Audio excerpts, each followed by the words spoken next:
Good evening and welcome into Estadio Ciudad in Santiago del Estero, Argentina for the third place game in the 2024 BCL Americas Final Four.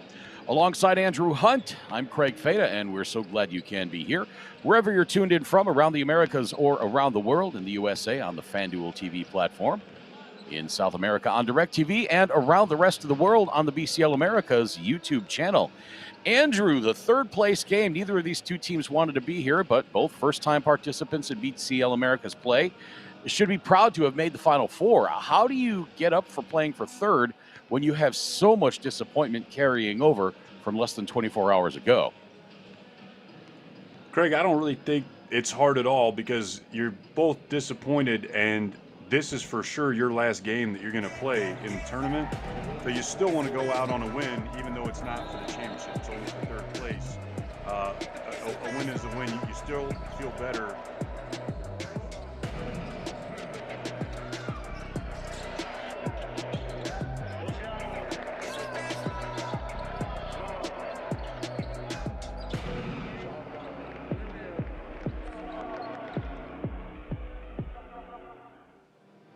We've seen play pretty hard all the time, even if a game may not matter or look like it's a little out of reach. We just saw the highlights for Hebraica Macabi. I guess you could call them the Cinderella of this tournament. They had midnight strike last night after running into the buzzsaw that is Kimsa. Despite the 15-point loss last night, they can still be proud of what they accomplished here, especially in the quarters, knocking out tournament favorite Franca with 2 wins on Franca's home floor.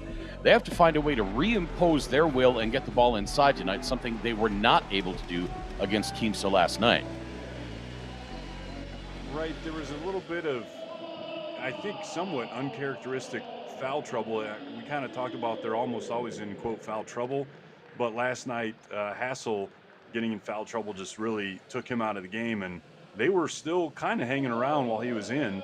And even when he got back in the second half, started to make a little comeback. But without him on the floor, it made things difficult. So I think that if they can avoid that tonight, they should have a pretty good chance. But keep in mind, Halcones was pretty rusty in that first half. Jordan Glenn, a big reason he got hot in the third quarter.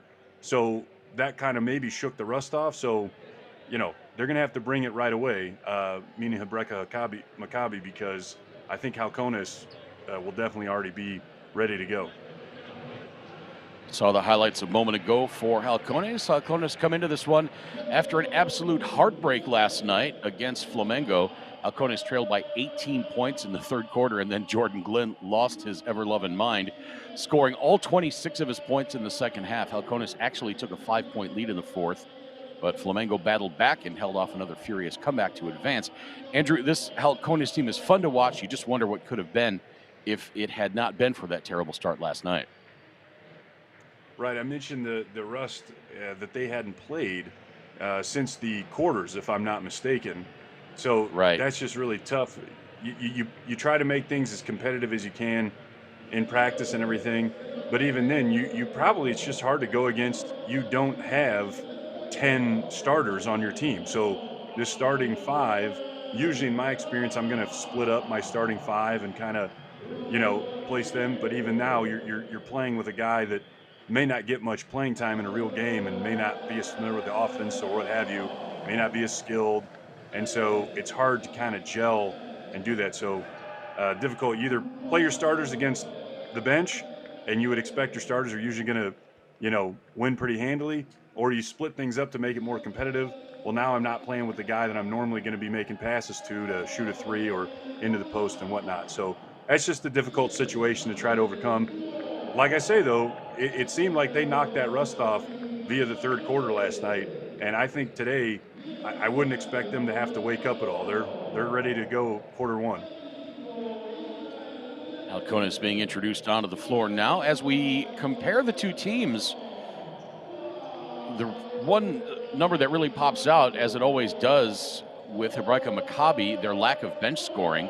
Halcones averaging 33.4 points per game off the bench. Hebraica just 14.4 points per game off the bench. They don't have a really deep squad. They rely on their starters heavily, and if somebody gets in foul trouble, as they did last night, as you mentioned earlier, they can be in some problems. the points in the paint are nearly even between these two teams. And I found that to be kind of surprising because Hebraica Macabi with Franklin Hassel and Ernesto Ogilvy, we expect to see a lot of those points in the paint, and Hebraica Macabi having the advantage with these two squads nearly identical. Most of the stats overall are in favor of Halcones, especially points off turnover, 19.8 to 12.8. When you consider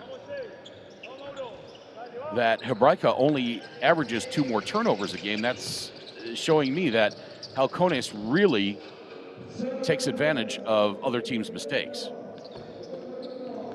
That's correct. To go back to your points in the paint, I would say Maho Bosick and Devon Jefferson are probably the closest I see to Ogilvy and Hassel in terms of how they really get their points back to the basket, you know, backing somebody down. Maho Bosick is a little more finesse, we would call. He's going to throw up a fake and maybe try to do a little up and under, kind of that European style. But yeah, the rest of those guys, more of a bruiser. They're just going to put that shoulder into you and back you down and then do the little hook shot or a drop step to the basket. So not super surprising on those points in the paint.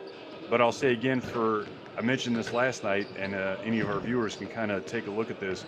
I expect that you'll see most of the points in the paint from Hebraica Macabi coming from shots that are off of 2 feet. Like I'm probably not running very fast. Whereas Halcones, I think, might push the ball a little more, and some of their points in the paint are off layups, backdoor runners off 1 foot, where I'm going up, maybe a reverse, and the floaters over a big man. So maybe I'll, if I can remember to track all of them, I'll see if I can't give us some in-depth stat projections there.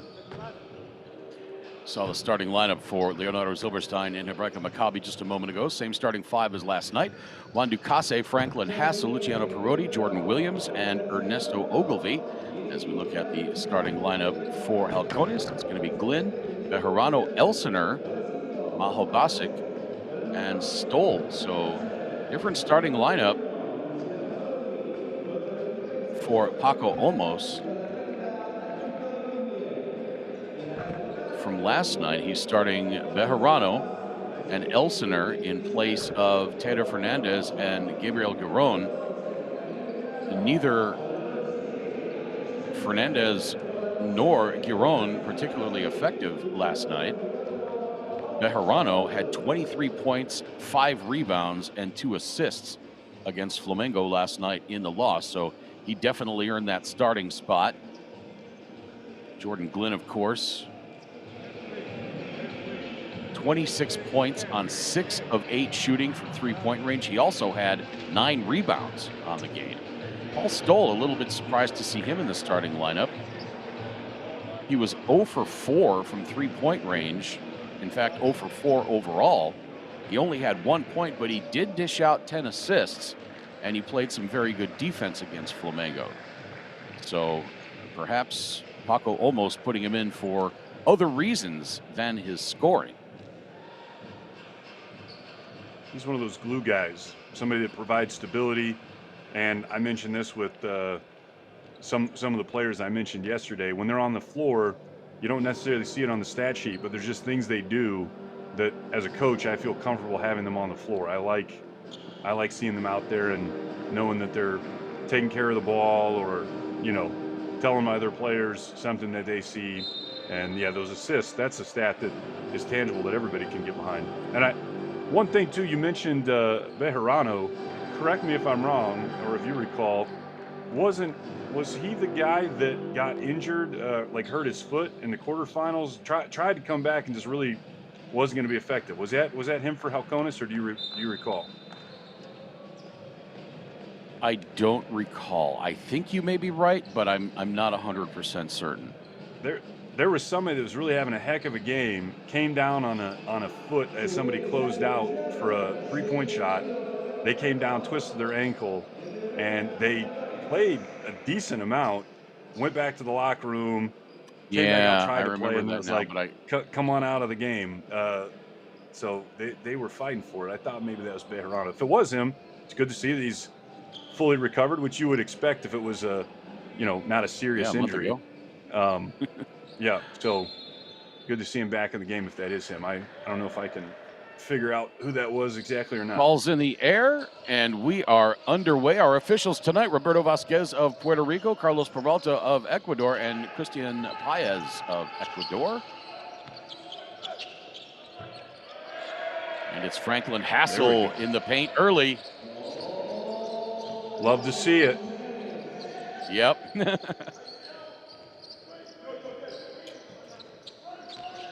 I need to make some check marks here for my points in the paint analysis. Bejarano misses his first three-point attempt. Offensive rebound nearly grabbed by Elsener, but ripped out of there by Ogilvy. Carodi to Hassel. Now on the handoff to Jordan Williams. Airmails that first three-point attempt. Saw one of those last night. I can't remember who did it. It was their first three-pointer. It just came up well short. It's like throwing up a lead balloon. Might have been Barrios Ramirez for Kimsa, I believe. I think you're right. Yep. So now Paul Stoll. He thought about the tray. Now Bejarano. Nice bounce pass into Mahal Basic, but the defense closed. Stoll back over to Bejarano. And he gets the layup. I thought I heard a whistle as if he traveled. Yeah, I couldn't tell if that was a shoe squeak or someone in the crowd with a whistle of some sort. Yeah, so score the bucket. As Hassel scores again. They have not credited Bejarano with that. Yeah, he did travel. So that bucket did not count. Oh, let me take that off my points in the paint checklist. Then. Yeah. So that was indeed a whistle that we heard. Now Hassel spinning his way. Gets it back out to Ogilvy. Now Ducasse resets. Down to Ogilvy. Spins and shoots over Jordan Glenn and misses. Hassel the rebound. Back to Ogilvy. Ogilvy the right-hand lay-in. Boy, now this is the script that Hebraica wants to follow. This is definitely their style of basketball. Yeah, they could not accomplish this last night against Kimsa. First foul of the game called on Juan Ducasse. If Hebraica gets that inside game going that we have right now, we've seen them already have, then hit just some key. They don't need a lot of three-pointers, but just hit some key ones on some inside outlooks because I'm sucking in on the post players and now they kick out. That's when they were, we were looking at them when they won 2 in a row against, was that Franca? Yes. And yeah, I was like, wow, if they do this, they're pretty tough to beat. Yeah, it was just amazing to watch them against Franca. Franca did their thing offensively. They were in the 90s in all 3 games, but just in games 2 and 3, Hebraica somehow was able to outscore them. Being a old school post player, I'm a fan of old school post play where, I'm getting 50, 60 points. It's almost flipped in today's game. You're looking at your backcourt. How many points is your shooting guard and point guard getting? I used to love the forward and center to see, could those guys get 50 points combined? And then the free throws. The big reason I like it strategically is foul trouble that I don't think you see as much when you're throwing up threes. Yeah, you get more points, but I get more stop ball situations where I shoot free throws and I get a rest, and I get people in foul trouble, which to me adds another facet of the game that the other coach is going to have to figure out strategically. That was a nice offensive set for Halcones. Paul Stoll scores the first field goal of the game for Halcones, a 3-pointer, and cuts the lead down to 3. Ogilvy now on the left wing. Backing down Glenn. Nearly lost the dribble and now passes it out and gets it intercepted by Elsener. Elsener up over Williams, lays it in and draws the foul. Jordan Williams was trying to get out of the way, but Elsener was pretty slick there and made sure that Williams got whistled for the foul. Yeah, Elsener. Yeah, I like that.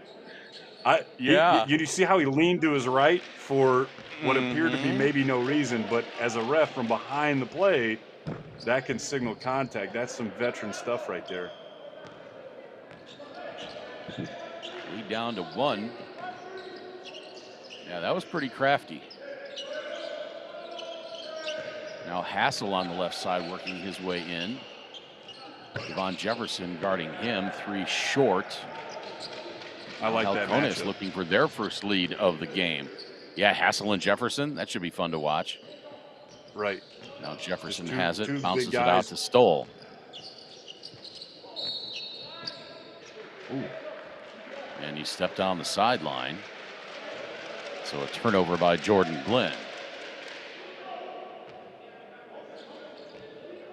Yeah, Jefferson and Hassel, both big fellas, pretty good footwork, great footwork, and not pretty good as an undersell there, and both real good body control and good touch around the rim. Jordan Williams, you heard him yell, and 1. Scores the bucket and draws the foul on Devon Jefferson.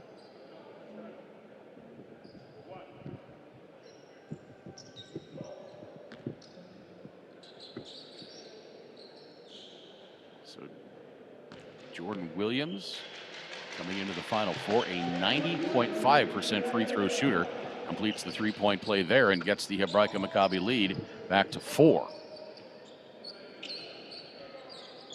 I don't know if I told you this earlier in the tournament, as we see a careless turnover there by Halcones, but if you call and 1 at the park, that is not a foul.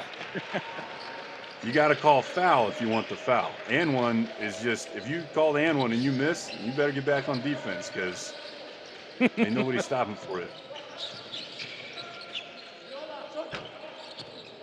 Hassel with the left hand, awkward shot there. 3 turnovers already for Halcones, uncharacteristic of them. Now Glenn working his way in, gets Williams in the air, banks that in beautifully.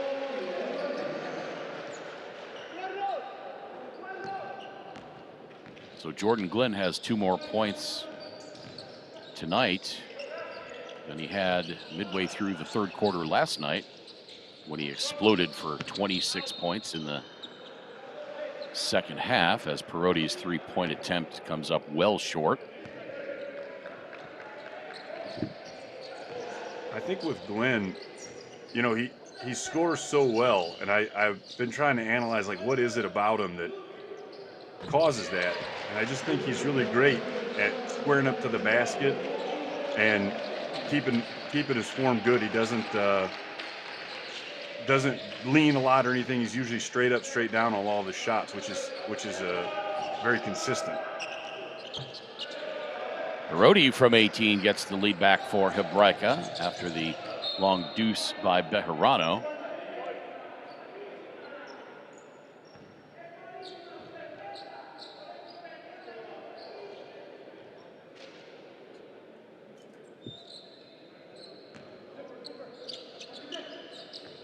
Both teams playing much better in the first quarter tonight than they did in their respective losses last night.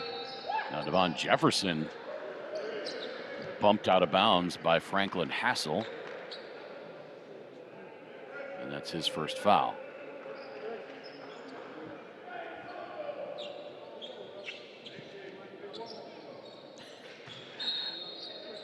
Hassel thought that was a clean play and the ball should have gone the other way. Elsener, stolen away by Williams, gotten back by Bejarano. He launches the 3 and that is good. First lead of the game for Halcones. Bejarano's got 7. It's got kind of that Larry Bird, Jamal Wilkes, almost 2-hand behind the head release. And he kind of you talking about Bejarano as he jumped. Bejarano, yeah. I was just thinking that. Ogilvy scores it looks inside. like he's leaning got forward. 5. Yeah. but it sure works for him. You're always better leaning forward than you are leaning back. You're only shortening the distance to the basket then, whereas those leaning back shots, the fadeaways and fallaways, that's difficult.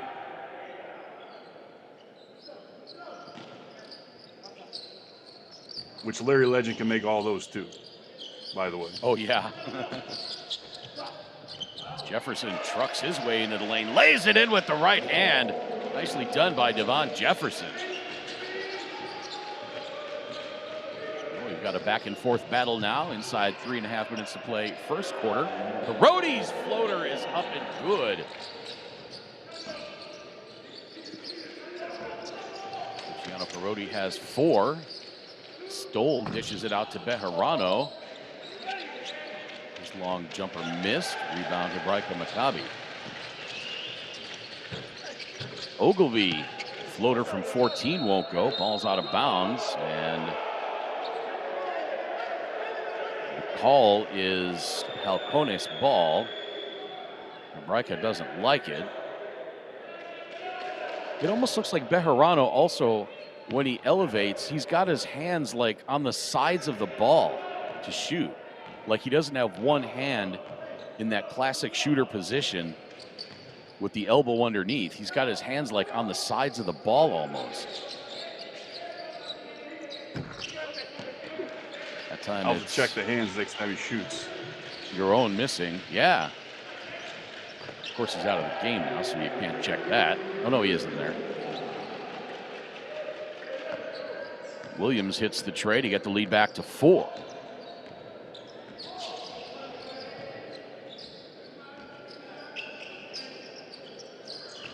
Jordan Williams now with 6.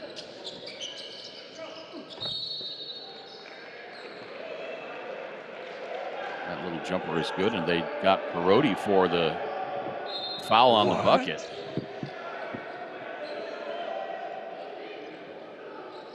But I don't understand, Rev. So second foul on Luciano Peroty with 2:15 to play in this first quarter. So he's going to have a seat, I would think. But he's still out there. You don't want to get your starting point guard 3 fouls in the first quarter. Lynn completes the 3-point play.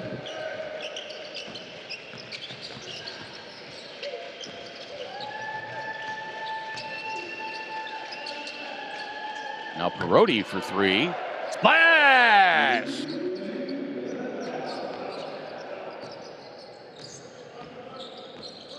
Peroty already with 7.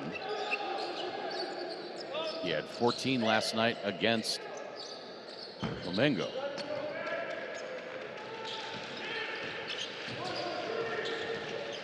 Beg your pardon, against Keemstar. Now Peroty gets way too deep and bailed out by the foul. Boy, that's a good break for him.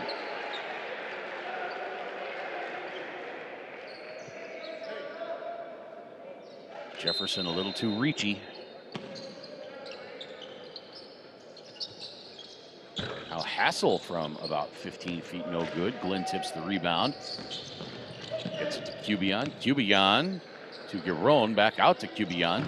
He launches the 3. You can't leave him open. He'll kill you from out there. He was 4 of 7 last night from beyond the arc. He had 14 points, the 36-year-old Venezuelan veteran.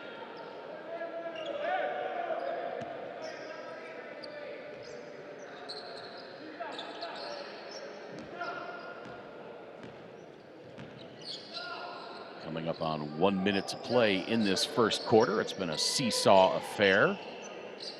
Hebraica built a 6-point lead early. Halcones tied it up at 10, and it's been back and forth ever since, although now, the last couple of moments, Hebraica's had the advantage. Now the lead just 2. Peroty to Ogilvy as he's battling down there with Glenn. Quick shot from the hip by Ogilvy, gets it to go, and he draws the foul. Strong work by Ernesto Ogilvy.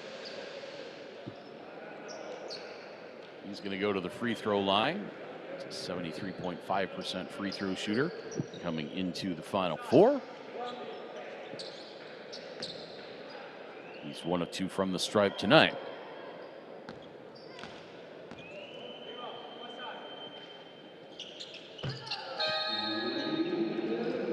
Splashes the free throw. And the lead back to 5.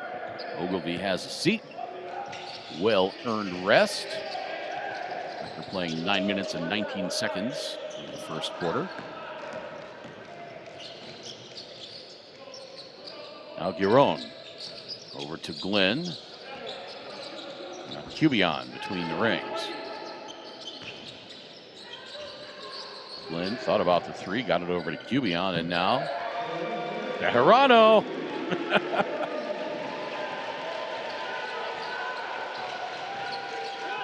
I didn't watch Bejarano already with 10. They're not quite on the side of the ball, but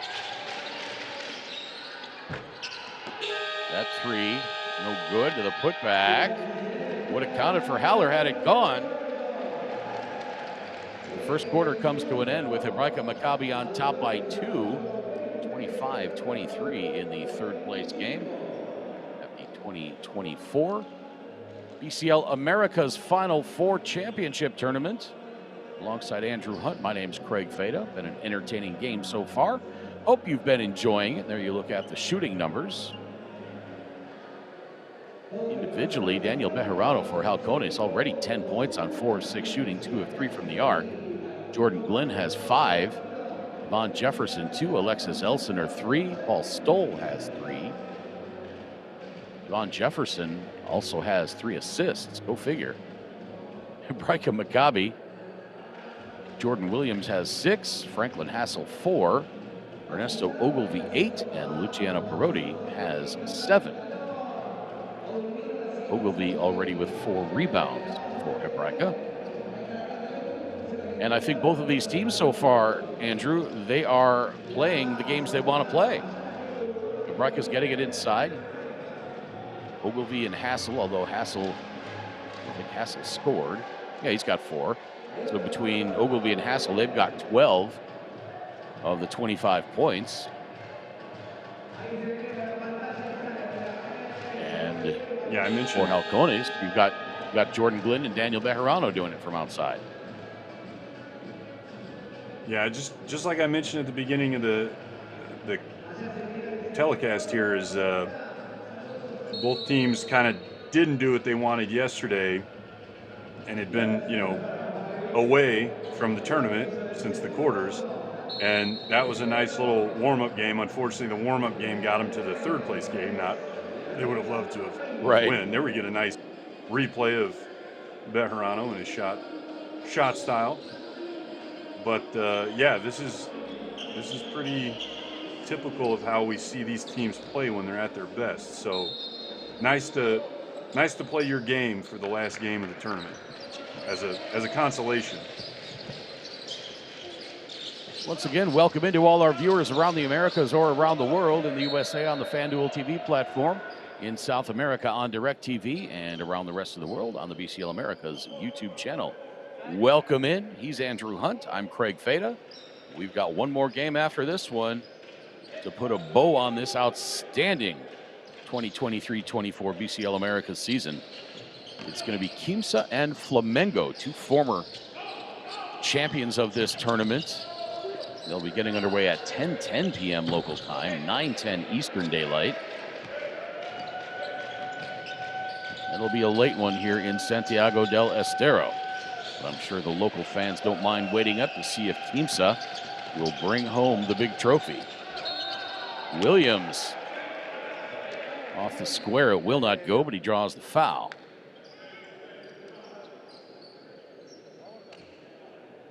Not sure I saw a lot there, but we'll look at the replay here. I guess there was a little contact there, but I've certainly seen far more than that not called. So Devon Jefferson in foul trouble, sits down with number 3.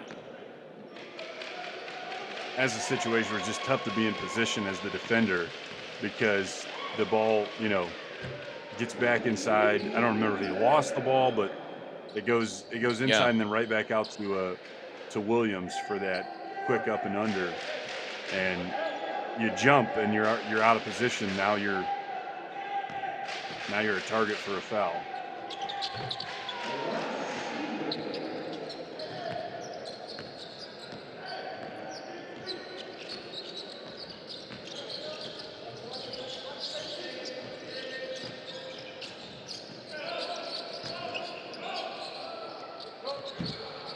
Lead back to 4, make it 2.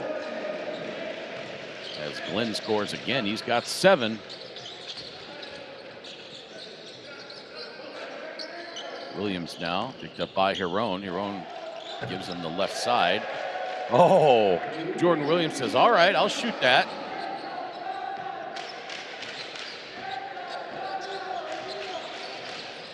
Lead back to 5. Williams with 11 already. And Heron fouled by Ducasse. Williams hit the deck on that play, so Halcones trying to take advantage of it. And a good foul by Ducasse to prevent the easy bucket.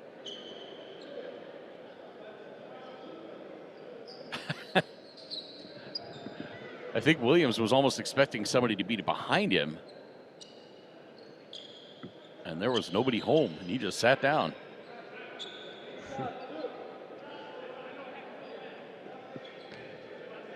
You don't see a lot of that where you get the chair pulled on you on defense. It's super fun when you're expecting help. Someone goes around you and you call help, and then as you're turning, already beat, and you're like, wow, there's no one there. It's like the old lookout block in football where you get beat and you yell back to your quarterback, look out, because he's about to get decked. I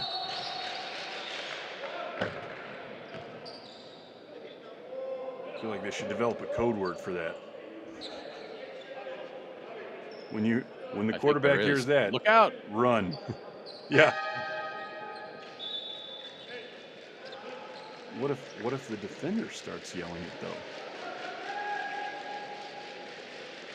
Now we're on another level.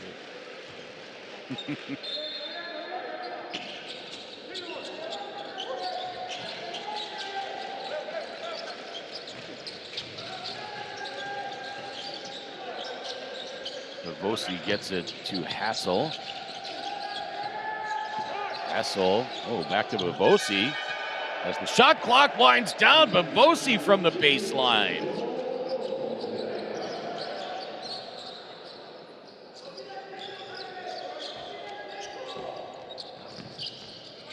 Bavosi's got his first 2 points. Bavosi, a late addition to Hebraica Macabi in this tournament. His first game with Hebraica was last night in the semis. 43 years old, replacing Golan Gut. Yeah, Craig. Now Somewhere a noon ball league is missing their best player. That's what he was doing before they called him up. Oh, he was? No, he was. He was playing in the Uruguayan league.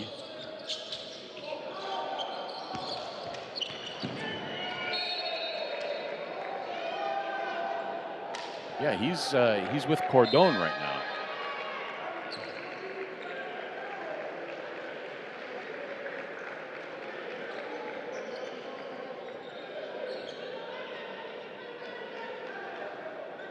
I just know I've played with a few guys in rec leagues or just for pickup basketball, like I say, on the lunch hour or Saturday mornings or whatnot. Right.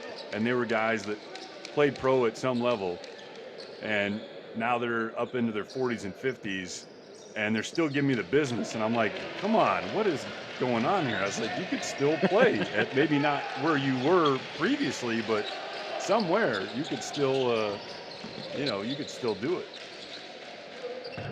Now Hassel from the baseline, no. Rebounded by Kibion Jaimes.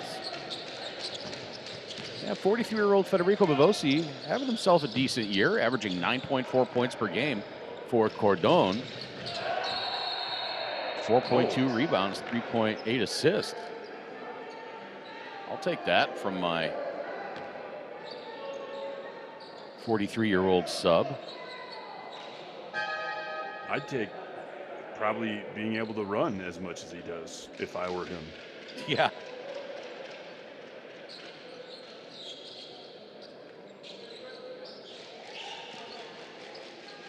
I might be two of him at this point.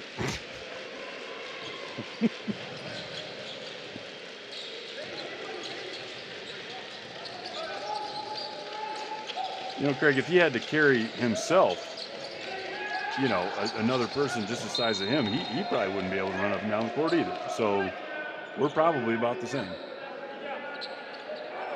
Yeah. That's what I'd say. Yeah.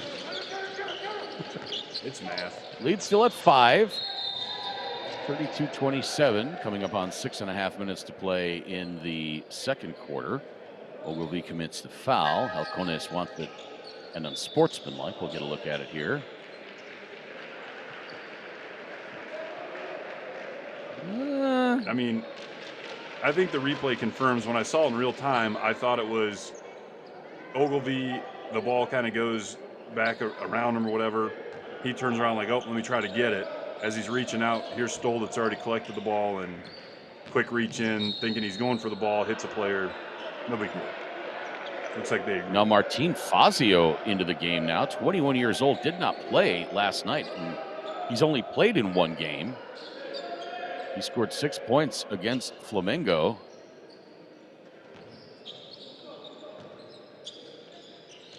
In the group phase. And he is tasked with trying to stay with Paul Stoll. That's going to be a tall order. Stroke that three-pointer for Daniel Bejarano. He's got 13, and the lead cut to 2. Bejarano having himself a night. After his 23.5 rebound performance last night against Flamengo. Oh, beautiful tip in. I think that was Ogilvy that got his hand on it. Looks like they counted that for Parodi, though. I guess. Yes, I thought he it did rolled not tip that in. Another three-pointer. That one by Fabian Jaimes. He was 2 of 13 from three-point range in this tournament prior to that.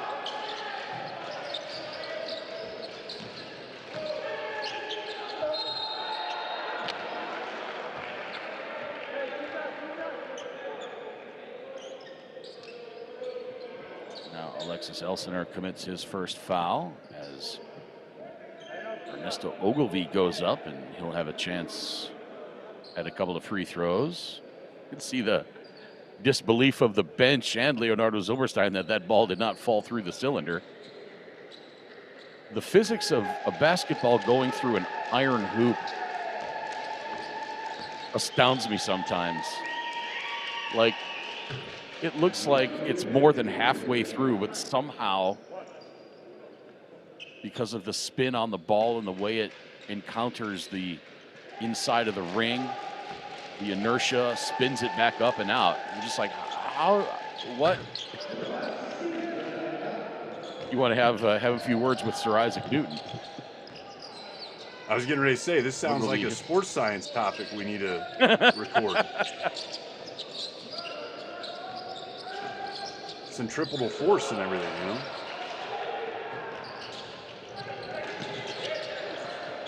Oh, the pass tipped and turned over. Now Elsener. Oh, misses the layup. I think he was anticipating some contact there and came up short. Kase thought about the three. Now his pass intercepted. Elsener, as Parodi lets him go. Smart move by Parodi with 2 fouls.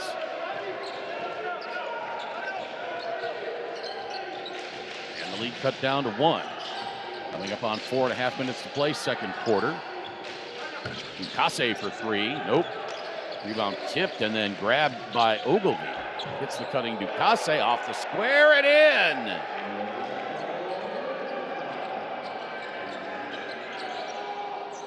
Tell these guys this is only for third place.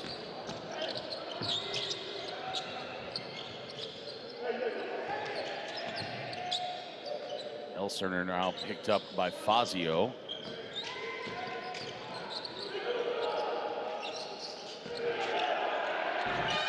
Stoll gets the defender to go by, misses the floater. With the shot clock winding down. Now Perotti from 15. Yes.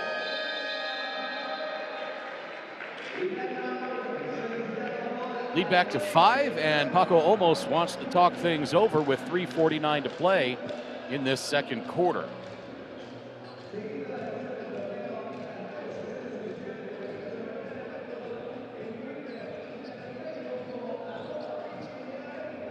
One of the guys that you really like for Halcones, Alexis Elsener, 5 points. And he's been kind of a, I don't know about an enigma or what quite the right word is, but his production in this tournament, for some reason, has declined. His scoring sequence in this tournament, 20 points, 15, 14, 2, 6, 4, did not play in the last quarterfinal game. And then he had only 6 against Flamengo. I mean, clearly this is a guy who can score. I'm just wondering if you see anything, Andrew, that has changed from the beginning stages of this tournament. Granted, you weren't around for the December-January windows, but yeah, when you look at their team, I'm just not seeing. They've got other guys scoring the basketball. Bejarano, Stoll takes some shots. He's another guy somewhat like Elser. Now he's the point guard, so even if he's missing his 4 or 5 shots that he takes on a night, he throws me value in other ways, which I think Elser probably does as well. But I think it's just a matter of, there's only so many points to go around, and sometimes you get your opportunities and you're making them, and then other times you don't get opportunities, or in the case where he didn't play, it may have been that he had opportunities that he missed. That's a quick way to lose some clock there, lose some tick, playing time. Yeah, I like that. I like that analysis with the emergence of Daniel Bejarano and the addition of Paul Stoll. I guess that would result in fewer points available for Elsener. Passe on the handoff to Williams, now to Ogilvy. Shot clock at 10. Ogilvy lobs it inside, and the reverse won't go.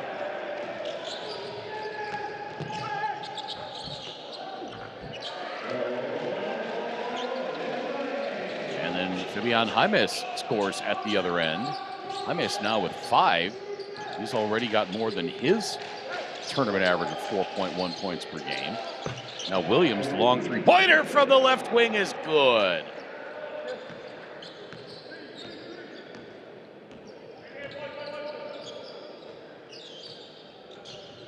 Hebraica matches their biggest lead of the game at 6 as we approach 2.5 minutes to play in this second quarter. Step back tray, no good. Ogilvy another rebound. Rebound number 7 for Ernesto Ogilvy. Now Perotti on the left wing. Around the screen by Ogilvy, steps back, launches it from 20, that's short.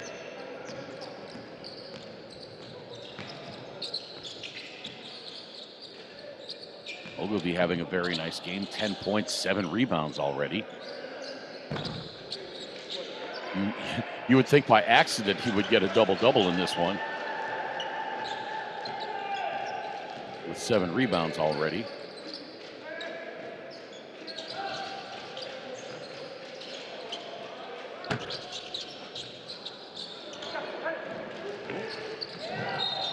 Ogilvy's had 7 double-doubles in this tournament. I want to see this replay.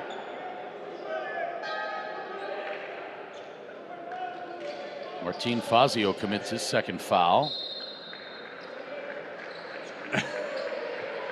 I'm not sure Stoll needed to hit the deck there, but yeah, I think it's a foul. I'm not questioning the foul. I was just like, right. really? You fell down? I don't know. At least he didn't throw his head back. So Fazio sits down. If you're gonna fall down, you got to tuck your chin. You don't want a concussion.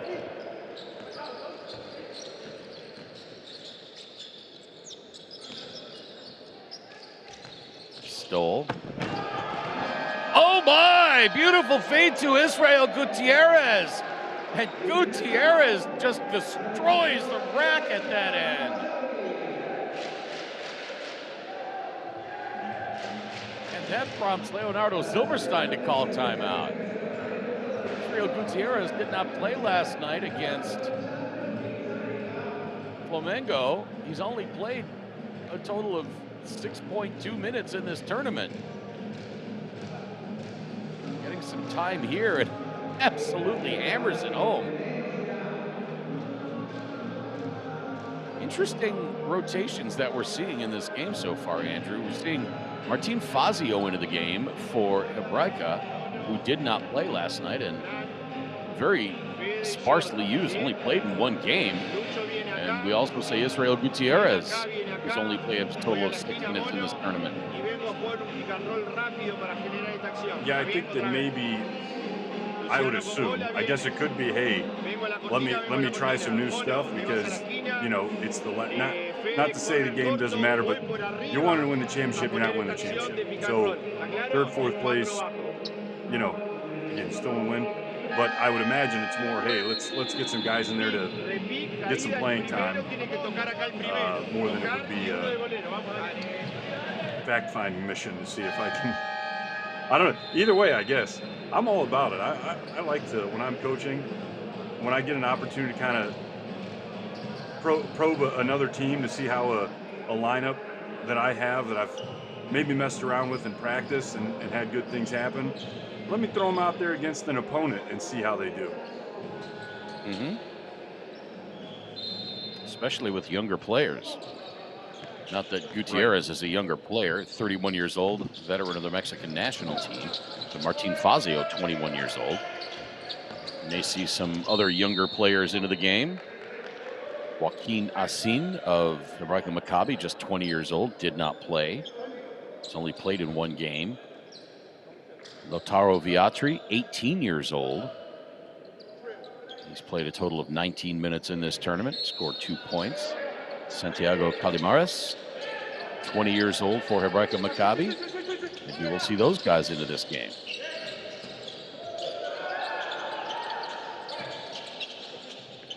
Parodi shakes the defender, steps in, knocks down the J.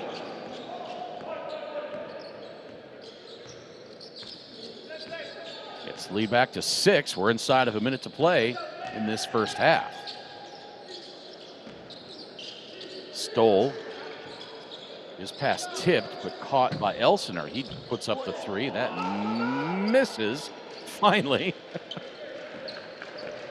Now Parodi up the left side. You can get 2 for 1 here. Parodi for 3. Splash! Luciano Parodi having himself a first half. Biggest lead of the game now at 9, 48-39. Parodi with 16. That's the way to go 2 for 1. Williams back to Parodi. You see Parodi put up another one here. Around the screen by Hassel. Ooh, Hassel was wide open on the cut. Bebosi from the baseline. Yes! Federico Bebosi! As the second quarter comes to a close, Hebraica Macabi goes on a little spurt there after the timeout by Leonardo Silverstein following the dunk by Gutierrez. He cooked up a little something in that final minute and a half. And Hebraica takes a 50-39 lead into the locker room at halftime. Their biggest lead of the game at 11. As we look at the shooting numbers, Halcones, 15 of 33 overall, 45%, 5 of 15 from the arc, 4 of 6 from the stripe. Hebraica Macabi, 19 of 35 overall for 54%, 5 of 11 from three-point range, 45%, and 7 of 8 from the free throw line for 87.5%.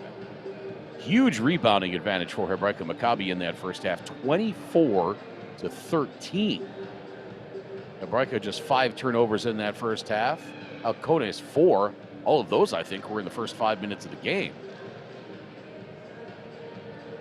Individually for Halcones, Alexis Elsener 5 points. Israel Gutierrez 2 thunderous points. Beyond Jaimes has 5 points, 4 rebounds, while Stoll 3 points, 2 boards, 4 assists. Daniel Bejarano 13 first half points, 3 of 5 from beyond the arc. Gabriel Giron 2 points. Jordan Glenn 7.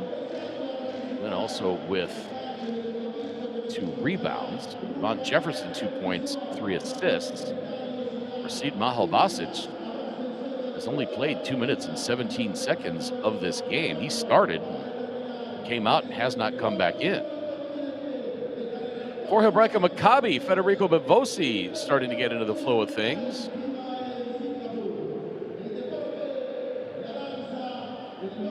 He's got 4 points and 2 rebounds. Franklin Hassel 4 points, 5 boards. Luciano Perotti 16 points on 7 of 9 shooting, 2 of 3 from 3-point range. Jordan Williams, a nice first half as well, 14 points on 4 of 7 shooting. He's 3 of 5 from the arc. Williams also with 4 rebounds. Juan Ducase 2 points, 3 boards. Ernesto Ogilvy well on his way to a double-double, 10 points, 7 rebounds, and 2 assists. Well, Andrew, it was a back-and-forth game. For the second half of the first quarter or the first half of the second quarter, Hebraica put a little distance up, and then over the last minute or so,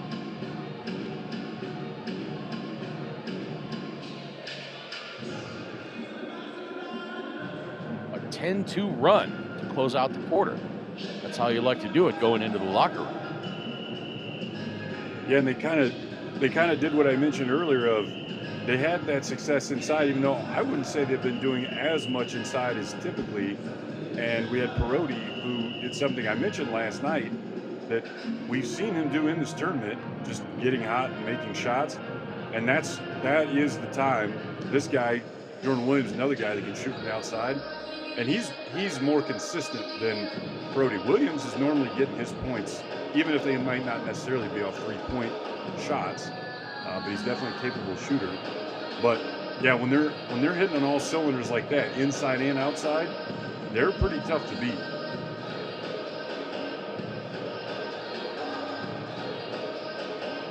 First of 2 games tonight. The championship affair coming up at 10:10 p.m. local time, 9:10 p.m. Eastern Daylight, between Quimsa and Flamengo here at Estadio Ciudad in Santiago del Estero. We are at halftime of the third-place game. Hebraica Macabi leading Halcones de Xalapa by 11, 50-39. We are back in just a few moments. Live from Santiago del Estero with second half action.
Viewers around the Americas and around the world, in the USA on the FanDuel TV platform, in South America on DirecTV, and around the rest of the world on the BCL Americas YouTube channel. Hebraica Macabi leading Halcones de Xalapa 50-39 coming out of halftime. And Andrew Hunt, it sounded like Paco Olmos was really just stressing the basics in the huddle right before his team came out.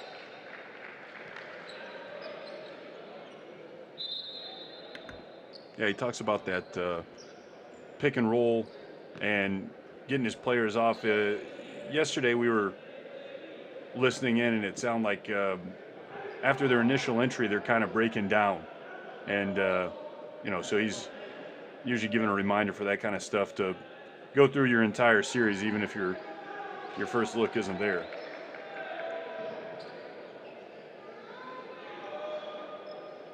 So the towel's got a lot of blood on it. I don't know if that's all from Elsner or not. Yeah, Elsner whistled for the foul. And are they going to look at this? Well, they did not use the official FIBA signal for the review. They're using more of that NBA-style circular motion. Usually they make that rectangle shape to indicate a review. And look at exactly what happened here.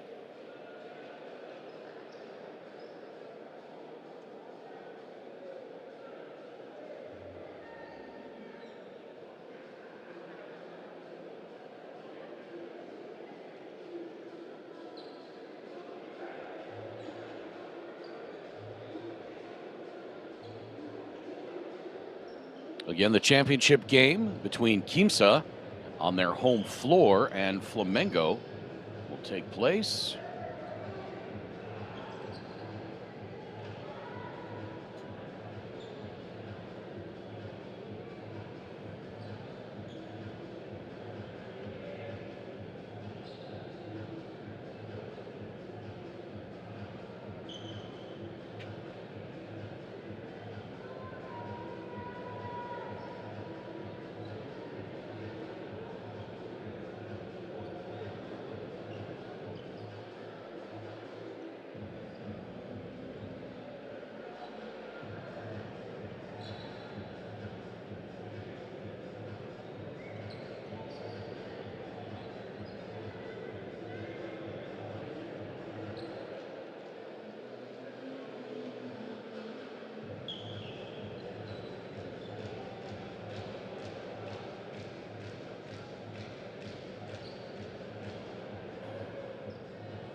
Still not seeing, Andrew, the contact that caused Elsener to bleed. I wonder if it came from, there was a screen up top when Hassel catches the ball that I think broke Williams open, where he dives down to the basket. And I'm wondering if that's where the injury, or, you know, whatever we're going to call this, occurred. And then I think that maybe they're just looking at that foul, which I didn't see anything on that foul that seemed anything more than common foul.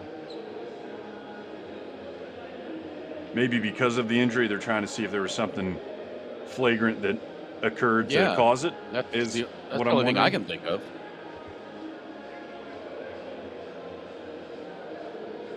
Oh, it occurred there before. Yeah, we have to go back a little bit. It was on the initial cut by Williams. All right, yeah, it's right after the curl here. Yeah, Williams was trying to swim that arm over. Yeah. Completely unintentional, absolutely. Right. Yeah, I don't think there's anything wrong with that. I mean, it's contact to the head, so they probably have to look at it. But, I mean... Right. Don't put your face there. Yeah, but he has a right to have his face on the top of his head, you know?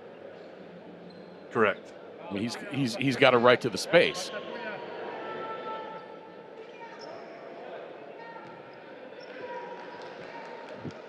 Let's stitch it up and get back in there, young fella.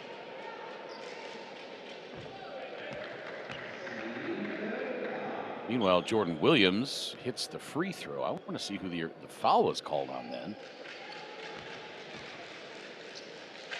I thought Elsener got him.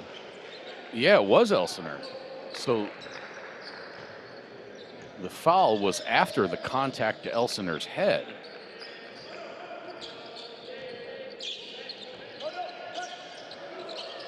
So the lead now 12, 51-39. Maho Basic back into the game. Lost the handle out of bounds and gets whistled for the foul on top of it.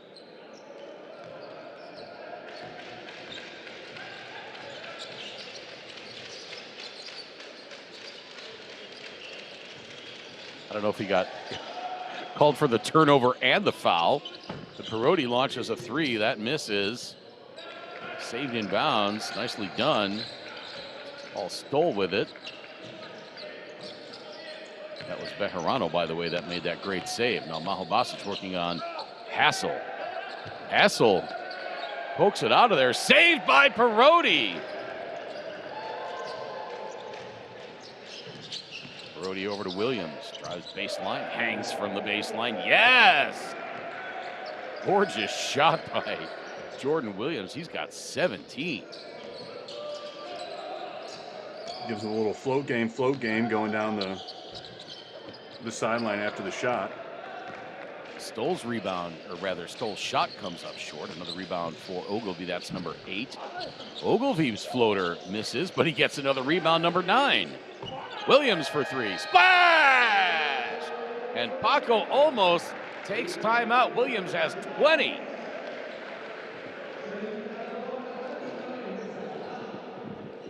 The lead has ballooned to 17 points. A 6-0 run by Hebraica to open up this third quarter.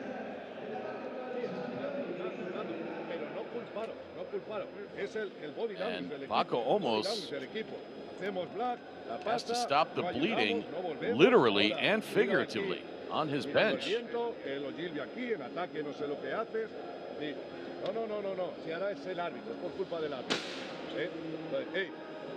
We have last chance for comeback. Last chance for comeback. Pero hay que jugar a otro ritmo. Hay que jugar a otro ritmo. Hay que jugar a otro ritmo. Play one time, it's down. If I miss, it's up, yo. Let's go, let's go, let's go, let's go. You just mentioned that they can come back. They say we've come back before.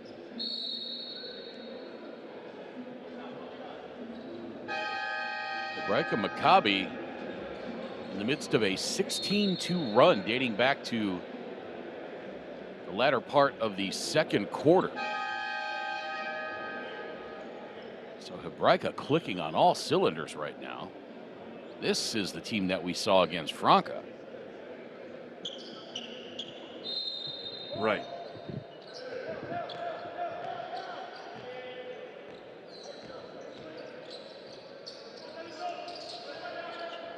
Let's see what Paco comes up with here. Stoll around Maho Basic, the double screen. Gets it into Maho Basic and he scores.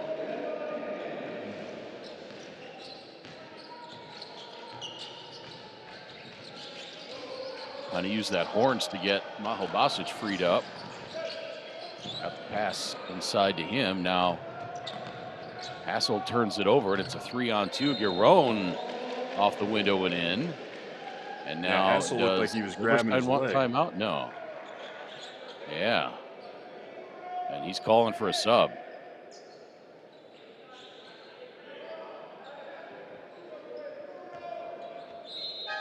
Ooh. Ooh. Don't like it. That'll sprain that MCL. Hopefully he'll be all right.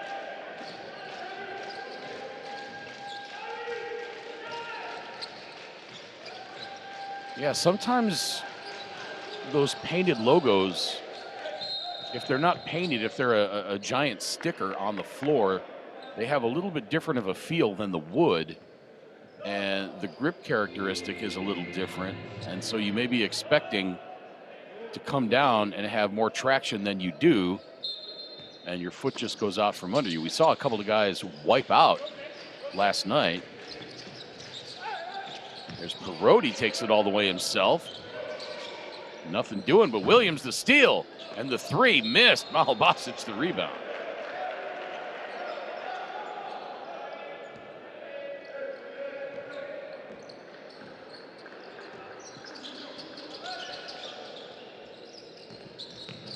Stoll to his right.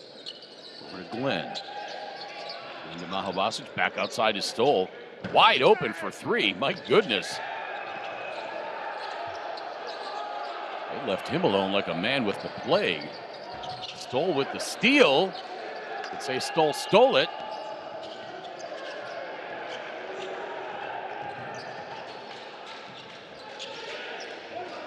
Frenetic play going on right now. Not necessarily the cleanest, but now Heller gets it down to Ogilvy. Back outside to Williams.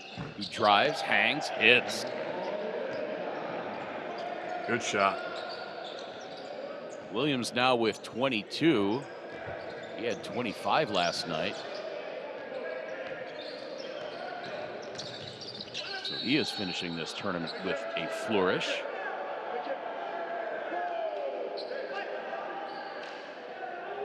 I think he's making a strong case for the All-Star 5 of this tournament.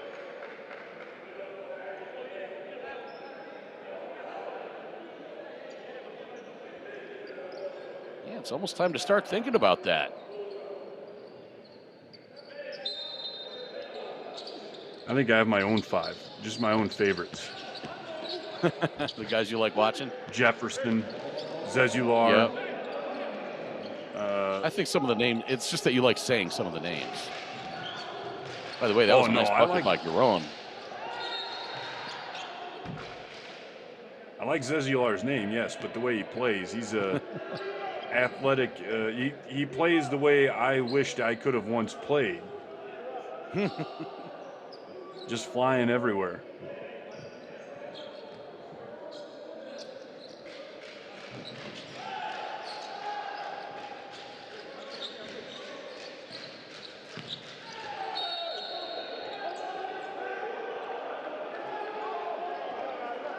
I'm probably taking Manfio. Maho Basic commits his 3rd foul.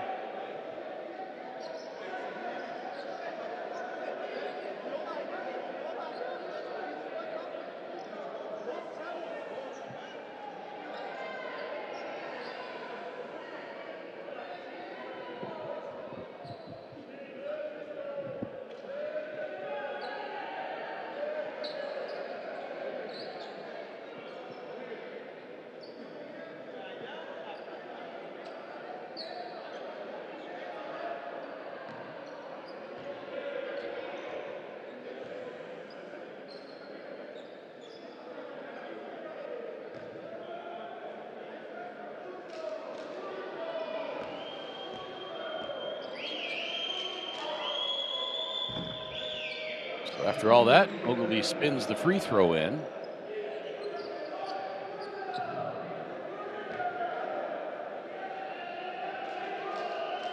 I think I've got my all-star 5.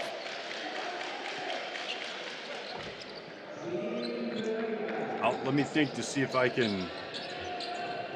Are we taking anybody that? Are we taking anybody from Franca?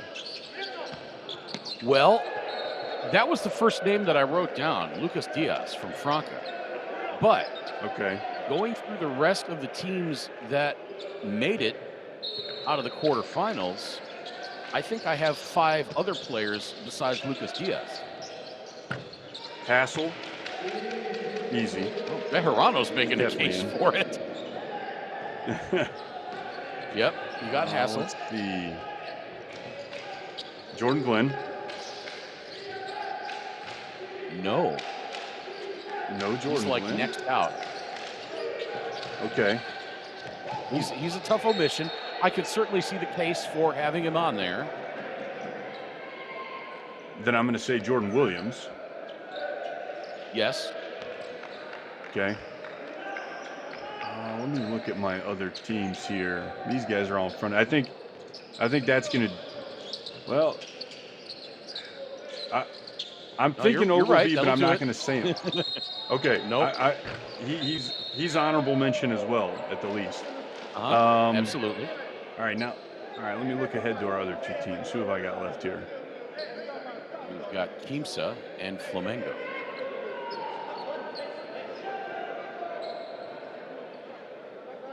I'll give you a hint. Brandon Robinson. Yep. And I'm probably going to go Diodato. Well, I've got him on there. I've got him and Galvanini. So my all-star 5 is Okay. Galvanini, Hassel, Jordan Williams, Brandon Robinson, and Guy Deodato. Ogilvy whistled for the unsportsmanlike.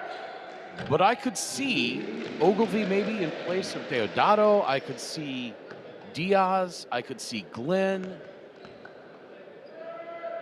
I think Glenn's got. I just feel like if I look at his efficiency and then just watching the games, the thing that I think that would come into play with that sort of thing is the moments at which he's scored his points.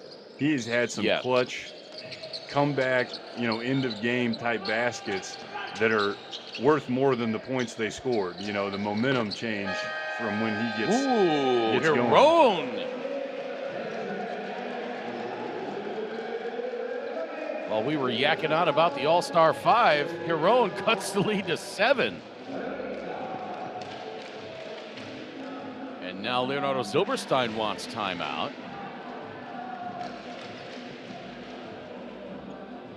A 10-2 run by Halcones to get back into this one. And that's exactly what Paco almost said before. Hey, we've come back.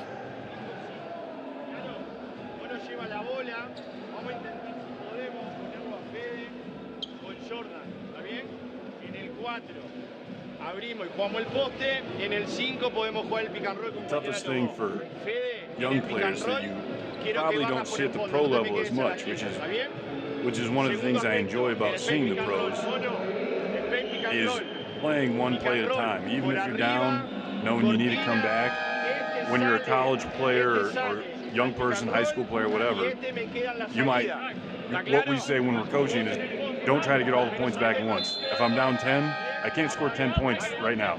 I can only score 2 or 3 at a time. So, that's why I normally say focus on defense, keep them from scoring. We had that conversation yesterday. If we get real hot, which it's hard to just all of a sudden, especially at the younger levels, to get really hot, I need to keep them from scoring. Because even if I do get hot, if they keep scoring, it doesn't matter. And then value the ball. The shots are either going to fall or not. I can't really do anything but get good shots.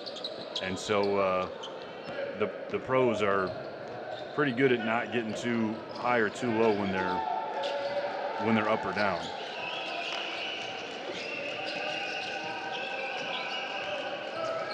So Hebraica trying to stop this run. Shot rattles out for Williams.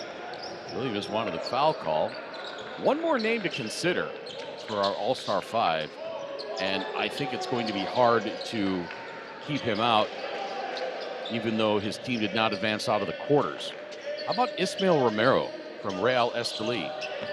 Averaged 19.4 points and 9.3 rebounds per game. He scored in double figures in all but one game. He's had 29, 25. He had 4 games over 20 points. Yeah, I think you're right. I think he's probably in. I think we agree Hassel is in. There's nobody that knocks Hassel out. Do we think that about Romero? Speaking guy, you know, what I just said, making shots when they count. Yeah, there's Jordan Wynn. Lead is cut down to 5.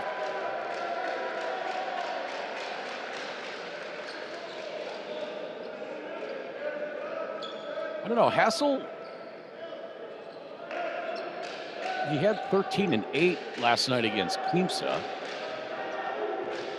Tonight, just 4 and 5. He's been so good the whole tournament. It's hard for me to count. Hard for me to count this game against him because, like I said, I don't know that.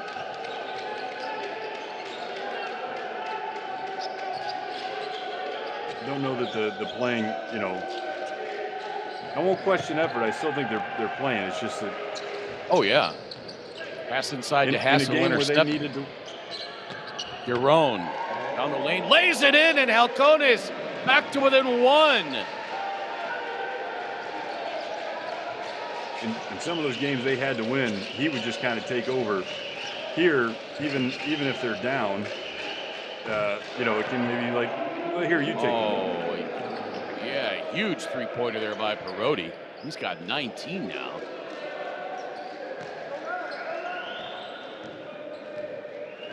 So that puts an end to the big run. It was a 20-4 run.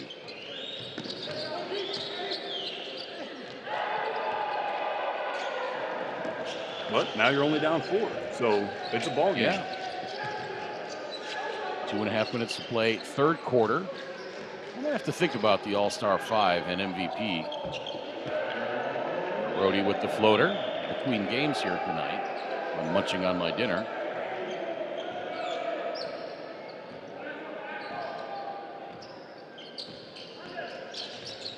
Brody's making a case.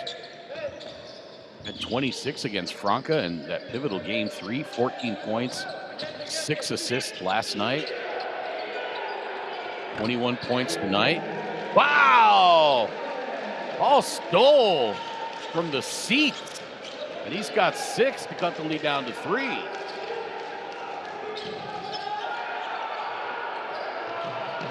they try to get it into Hassel again, and again, the pass is intercepted. Glenn, do they give him continuation? I think they did. So this could tie it up.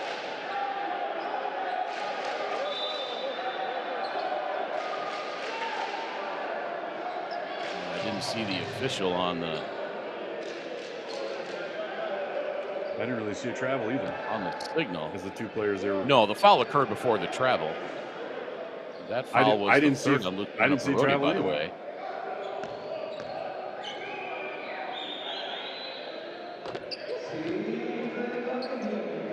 And we are tied at 65.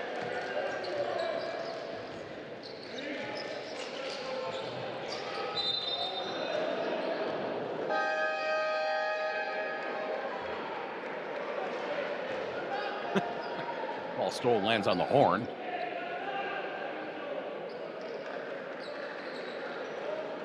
And the commissioner. How you doing? Hey, this is a good seat you got here.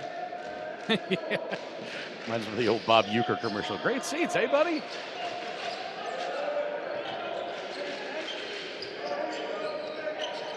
Parodi looking. Williams. Shot missed. That's going to stay with Hebraica Macabi. It went off Gabriel Giron.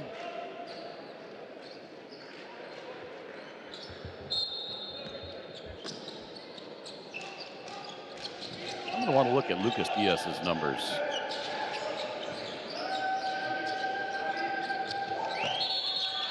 Ogilvy, yeah, that's a travel, yep.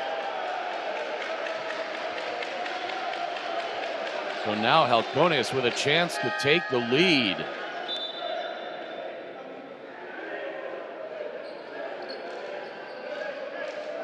Halcones have not led since the first quarter when they were up 15-14.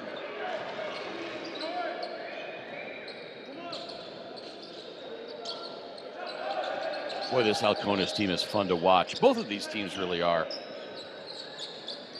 I agree. Giron loses his footing, gets it out to Stoll. Shot clock down to 3. Three-pointer at the buzzer won't go for Glenn. And Parodi turns it over. Again, that's the one knock on Luciano Parodi. He tends to turn it over. Oh, shot blocked by Jordan Williams out of bounds. It'll stay with Halcones. What a block by Williams. You could hear that one through our headphones. At least I heard him through mine. Williams with 3 blocks in this game. How about that? Yeah, he's all the way outside to Jefferson. He's not now a Stoll. large frame, but he gets up there around the rim. Like the Jordan he's named for, presumably. Used to love to come in and swat the jump shooters from behind. Game clock down to 6. Williams, and he draws the foul. No shot. So Williams will go to the free throw line for a pair. He's 4 of 5 from the stripe tonight. He's got 22 points. Ernesto Ogilvy, by the way, 1 rebound shy of a double-double. 12 points, 9 boards. Just needs like 3 assists. 7 more assists. Yeah. Yeah. Or 6 more fouls. He's got 4.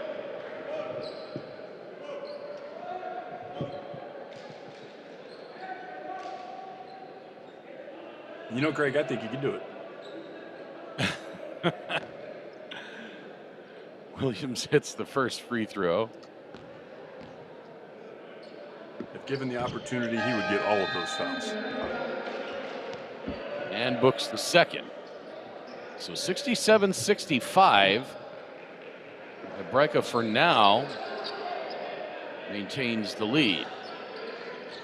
4.5 to play in the third. Up ahead to Cubion, launches the 3. Shot blocked. That was Juan Ducase with the block shot. And we go to the fourth quarter with Hebraica Macabi on top by 2. They led by as many as 17 in that third quarter. Halcones outscores Hebraica in that third quarter by 9. 26-17. And we are set up for a great fourth quarter. Here you see the shooting numbers.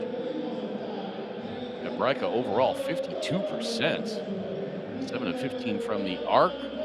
Halcones 45% overall, 8 of 24 from the arc. Hebraica 12 of 14 from the free throw line. Halcones 7 of 9.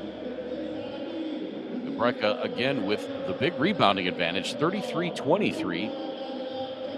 Hebraica Macabi 13 turnovers.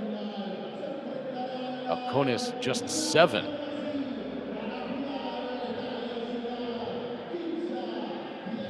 Individually, Daniel Bejarano 16 points for Halcones.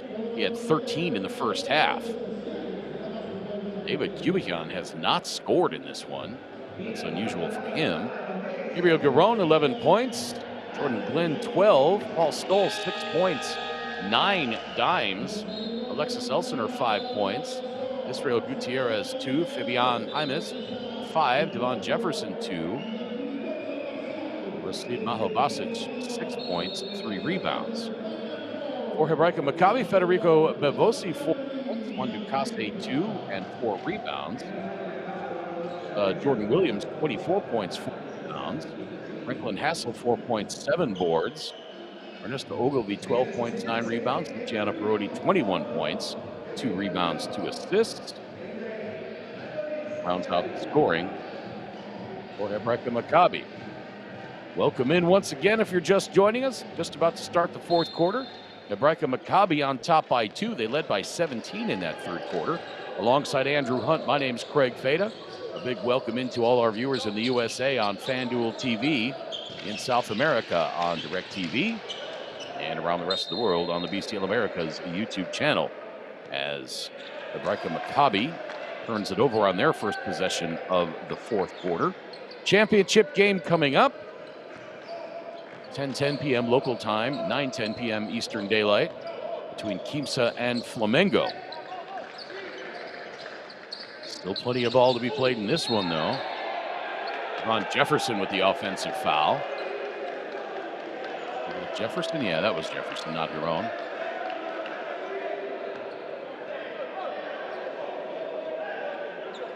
Yep, Jefferson leads with the shoulder and plants Ducasse.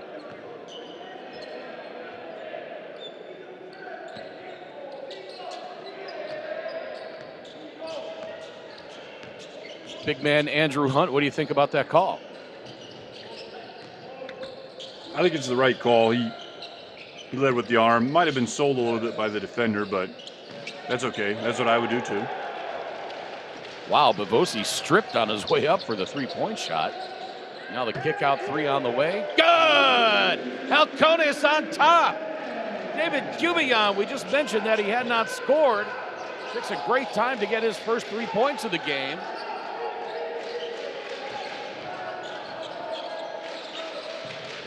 Halcones now on top by 1. Bevosi tries to answer, misses. Hassel the rebound off the glass, and yes! Franklin Hassel now with 6 points. I think that was his 8th rebound as well. 8.5 minutes to play. Halcones turns it over. Now Parodi to his left. Hangs, draws the foul. I'm not sure that he wasn't fouled by his own player. Franklin Hassel slipped and hit the deck. Yeah, Jefferson pushed Hassel on that one. Oh, okay. I was watching the shooter. So Devon Jefferson, his night is over. His tournament is over. 5 fouls. And he will sit down for the rest of this one. 2 points, 3 assists for the big man from Linwood, California.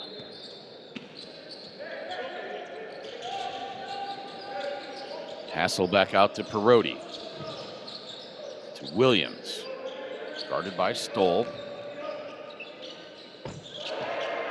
Wow, Jordan Williams pulls up for 3, and he's got 27.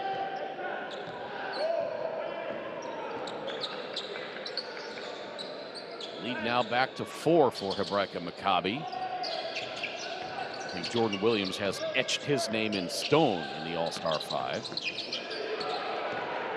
Stolen away by Parodi. Parodi looked, took it himself and lays it in. Wow, Luciano Parodi. There was some magic there.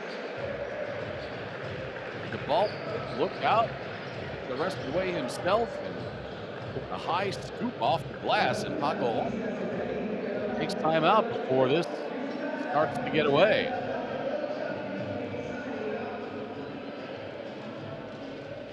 Yeah, Halcones or Hebraica Macabi, rather. They got to be happy with this game. Even, I mean, they don't want to lose, but they've played their game this entire time, and they're really clicking. Makes it hard for me to think they're going to lose if they keep this up. This is, other than maybe a little less scoring from Ogilvy and Hassel than we're used to seeing, but when you've got Williams and Perotti lighting it up, those guys are happy to just kick out and look for rebounds. Lighting it up indeed. Jordan Williams, 27 points on 8 of 14 shooting. He's 5 of 8 from the arc. Luciano Perotti, 23 points on 10 of 14 shooting. He's 3 of 5 from the arc. Defense on 3, 1, 2, 3. Top scorer for Halcones is Daniel Bejarano with 16. And 14 of those were in the first half. So, Andrew, have you seen anything that Leonardo Silberstein has done defensively to limit Daniel Bejarano? I don't know that I've seen him get the ball as much, which is the best defense if I can keep somebody who's shooting well from even getting the ball. And then that can also start to frustrate you too, where if you do ever get the ball, you know, you've been locked up so much that you might just throw something out there, or it gets in your head and now you're going to miss. Well, the offensive rebound. That three nearly came back down and in. Jordan Williams, the rebound. Rebound number 6 for Williams. Lost it on his way into the lane. Glenn didn't have anything there, so they get the offense set up. Now Cubion, the quick shot from the corner. That's good for 3.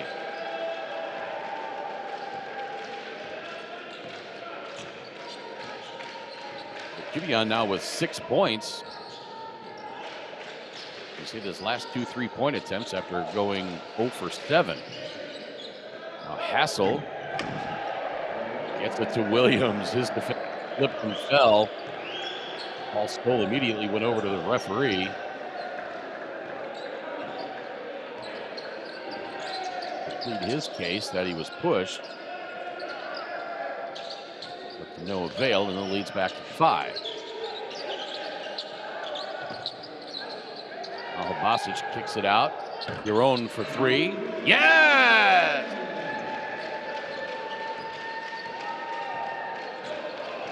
Gabriel Giron, 14 points. Played only 12 minutes last night against Flamengo. Did not score. Williams in the lane, won't go. Maho Basic the rebound.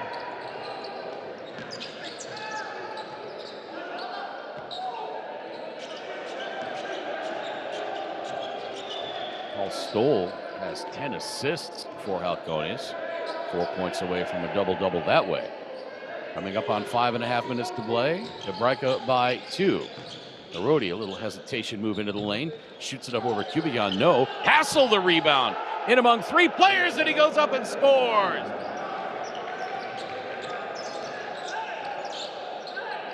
That's what we've seen from Franklin Hassel this whole tournament, especially in the quarterfinals when he was a man among boys. Perotti with the steal. Maho Basic tried to commit the foul.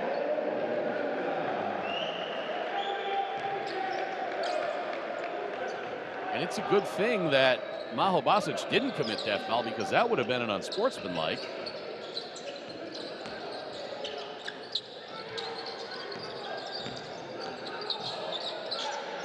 Glenn wanted to do the step back. Now Stoll for 3. That rattles in.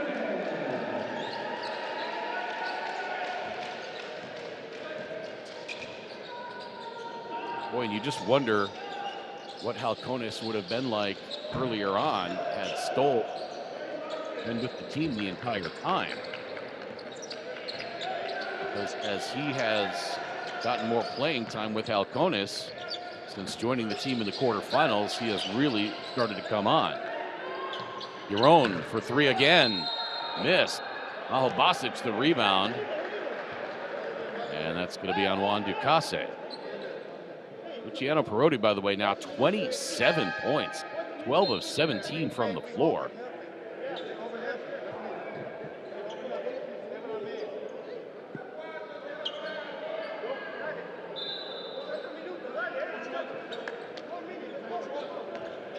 Ogilvy in the game for Hebraica with 4 fouls. Perotti has 3, Ducasse 3.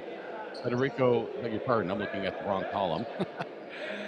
Ducasse 3 fouls, Ogilvy 4, Perotti 3. Gavosi has no fouls. He has 3 turnovers. That's what I was looking at. Foul trouble for Halcones. Only Rashid Mahalbasic has 3. Now Bejarano has his pocket picked by Perotti. Up ahead to Williams. Off the glass and in. Williams now 31 points. 4 steals for Perotti.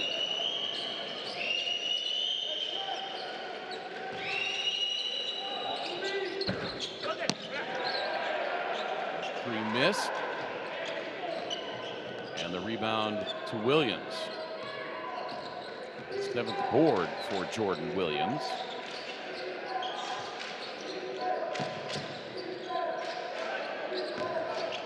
And Hebraica running a little time here. Hassel.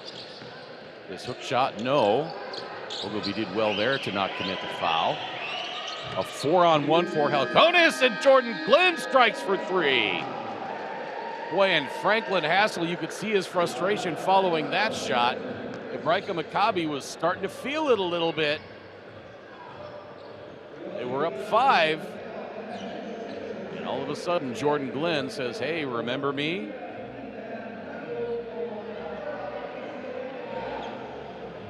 And the lead is down to 2. Jordan Glenn now 15 points. Hanging around. That was just his first 3-pointer of the game. That's pretty unusual. This is one of those situations where it reminds me of the Super Bowl in 1982 between the Bengals and the 49ers. It was clutch, really tight game down the stretch.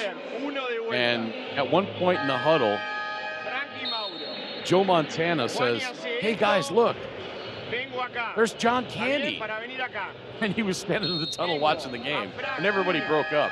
This is one of those situations where if I'm the coach, I walk into the huddle and say, man, isn't this a fun game? Isn't this great? Aren't you guys enjoying yourself? Let's play some ball down the last minute and a half, huh? Let's take this 3rd place game.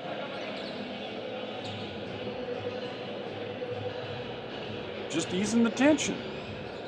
Yeah, exactly.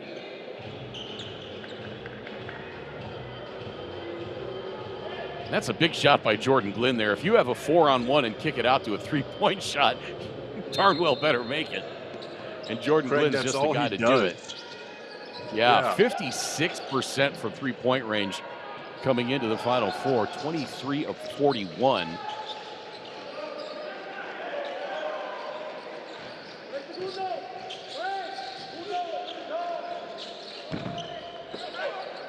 Hassel, another rebound. Back up and in for Franklin Hassel.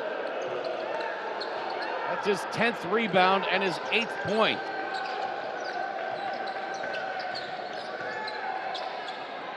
.240 to play. Mahalbasic. Back outside. Now Glenn. Back to Mahalbasic. Mahalbasic didn't move to the open space in the corner, and that's a turnover. Glenn was anticipating Mahalbasic to move to his right. Mahalbasic stayed in his spot. And now Halcones with 14 turnovers. Hassel, handoff to Williams. He's picked up by Mahalbasic. Bounce pass inside to Hassel. Score the bucket and the foul. As soon as Mahalbasic came out, on the guard, Hassel rolled. You knew there was a mismatch somewhere. Although Hassel over Glenn is not much of a mismatch, but Glenn was coming over in help fashion. And Hassel completes the three-point play.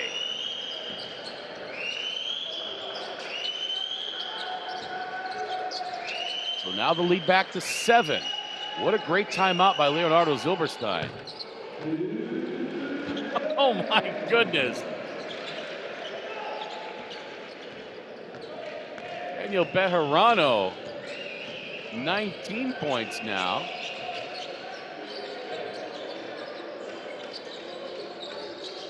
Halcones will just not go away. Hassel. Perotti being hounded by Cubion, and Perotti, yeah, absolutely. Perotti, he throws Cubion over his back.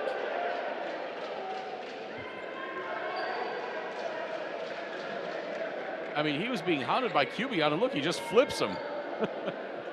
And then Ogilvy slams the ball down to the floor in frustration, and that is going to be foul number 4 on Luciano Perotti.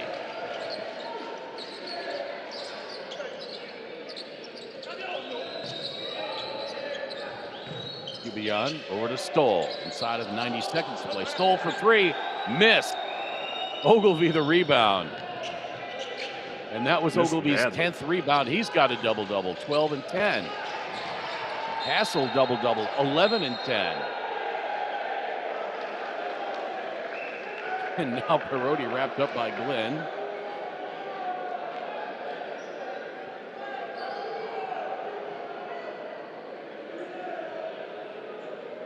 Look at that shove by Stoll there, just for good measure at the end. And he gets whistled for the unsportsmanlike, and that could be huge at this stage of the game.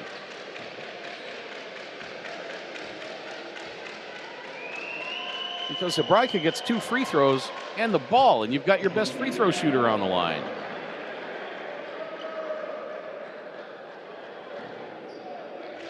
Well, your second best anyway. Jordan Williams is your best free throw shooter at 90%, but Perotti at 84. Ew, can't hit the second, but he still gets the lead to 5, and they get the ball.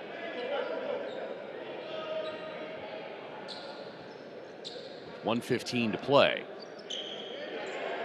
You see your guy Elsener with the bandage over that right eyebrow, following the elbow that he took inadvertently from Williams. Now Ducasse and Stoll. And that's going to be a foul on Paul Stoll, and he's just getting frustrated at this point. Stoll is. I think he's trying to instigate Hebraica Macabi into doing something stupid. Yeah, that's Stoll's just being an instigator out there. So Stoll is done. And that's probably a good thing. He was just playing out of frustration. So he'll sit down. And that might be Halcones' best defender. Now the Halcones bench gets whistled for the tee. So Williams hits that free throw. And now they've got 2 more coming from the foul on Stoll. So Ducasse will shoot these. Ducasse has not shot a free throw in this game. He's 1 of 4 on the tournament.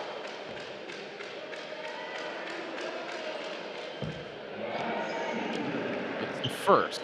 Lead back to 7.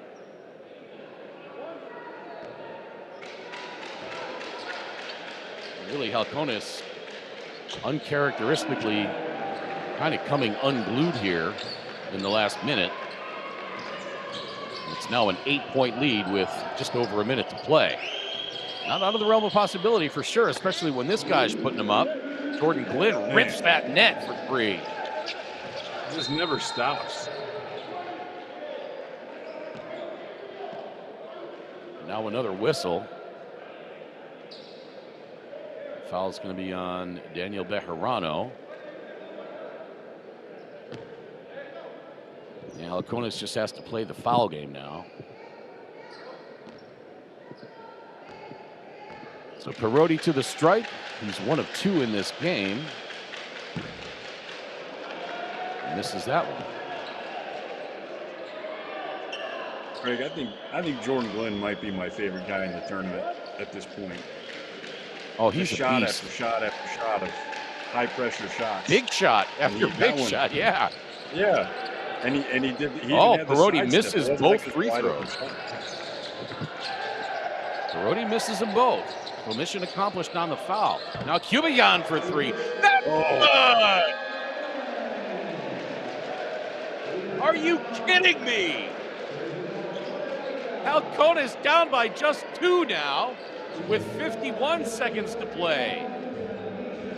Andrew, I was this close to pronouncing Halcones dead when the lead got to 8 following the unsportsmanlike. Yeah, But by a my three-pointer count, by Glenn and a three-pointer by Cubion. by my count, I think Hebraica has missed 3 free throws. If I'm not mistaken, in the last minute or so here. Yeah, their percentage has fallen. They're now 17 of 22 overall. And how about David Cubion waking up in this one? Held scoreless through 3 quarters. He was 0 for 9 from the field, 0 for 6 from three-point range, and he's 3 for 3 in this fourth quarter. You go from Hebraica just needing to make free throws, essentially, to now they need to score. They need a play to score a basket. Well, and now with the at 105 when Bejarano committed that foul, and they were down 8, they had to play the foul game. Perotti missed both free throws, and then they hit a pair of trays. Now you don't even need to play the foul game. I mean, you're Right. You play straight up now.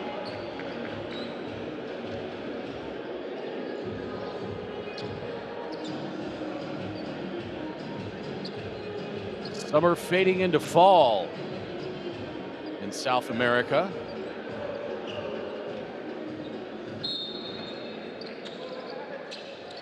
Franklin Hassel blowing on his hand, coming back into the game. Perotti with some pressure on him. Remember, he tends to turn it over. Perotti guarded by Bejarano. I think I'm going to see if I can get Williams. Yep, Williams and Hassel right here in a. Hassel working his way on Maho Basic, gets it to Williams. His shot from 15 may have been tipped. And now Halcones with an opportunity. No threes. 4 seconds difference between the shot clock and the game clock. Cubion out to Glenn. Now Maho Basic up over Hassel and scores, and we're tied at 91 with 13 seconds to play.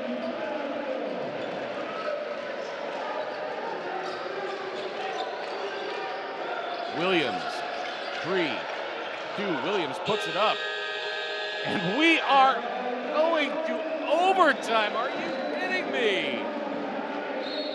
Williams wanted a foul. Leonardo Zilberstein wanted a foul. But I don't know how you call a foul on that on the last shot of the game. No. Unless Definitely not. there was going to be an autopsy afterwards. There's the tying shot by Maho Basic.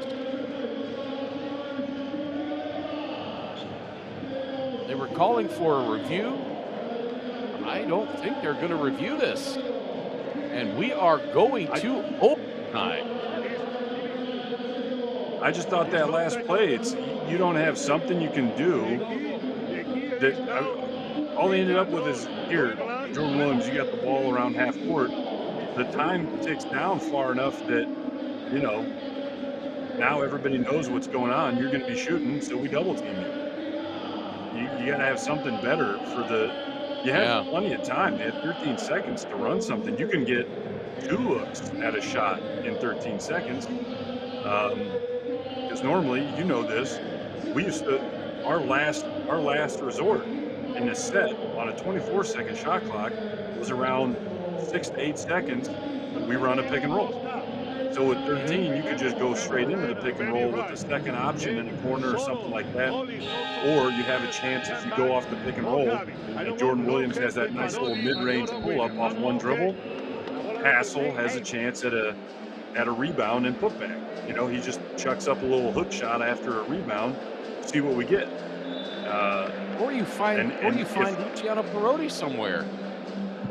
Right, he's probably the guy that I have in the corner if I'm, maybe I run a pick and roll to the right side, Perotti in the right side corner, Hassel rolls, Williams, see what you do. If you get to the basket, get a foul, whatever, and you got insurance there because Hassel's going to be the one getting your rebound, and then I make sure I got somebody back. So if they try to throw something long, I've got somebody back there to disrupt that, so they don't get a chance to. As long as they don't shoot, I can't lose the opponent, Halcones in this case. But I didn't like it. But here we are in overtime. Enough about the pass. Yes, indeed. Third place game goes to OT, and why not, right? Hassel with the steal. Halcones came back from 17 down to tie it up. Rasid Mahobasic. Hassel the offensive rebound. Ogilvy scores. Ogilvy cuts in and lays it in.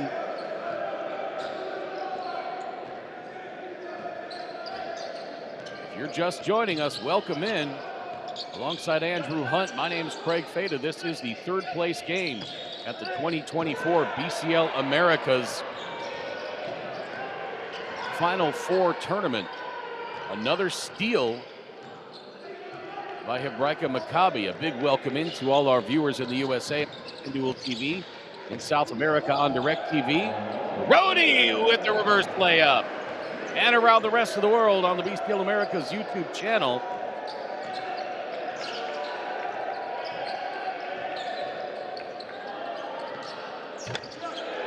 Oh my goodness.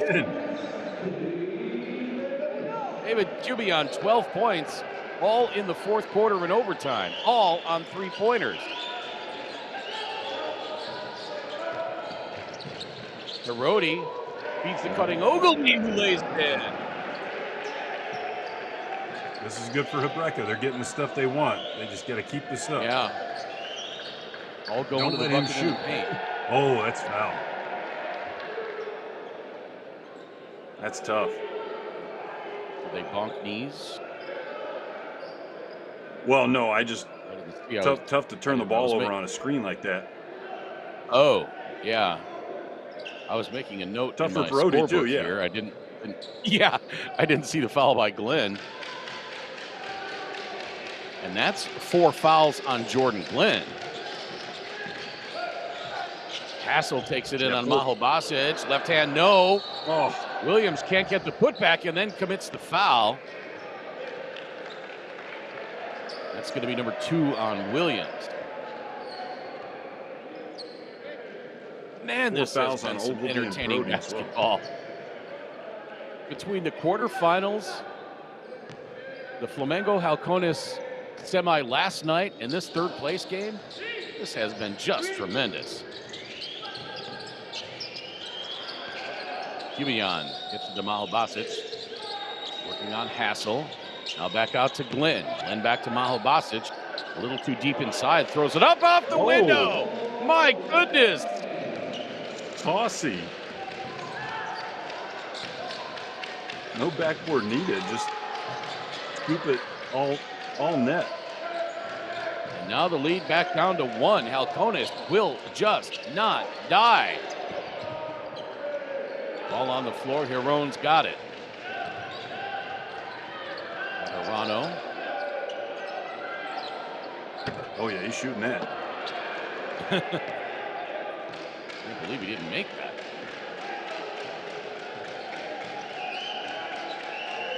Devosi into the game for Hebraica.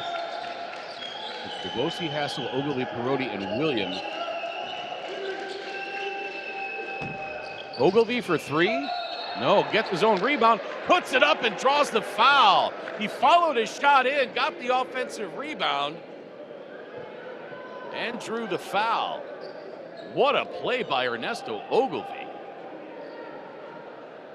So he will go to the free throw line. Ogilvy, 74% coming into the Final Four. He's 6 of 7 from the stripe tonight.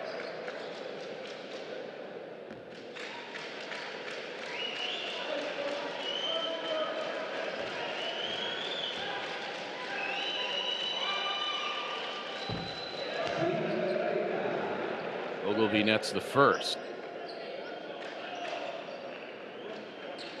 I don't know, man. Ogilvy's making a case for the All-Star 5. 17 points and 11 boards in the third place game that went to OT. He's 8 of honorable 9. mention at least. Now 9 of 10 from the free throw line.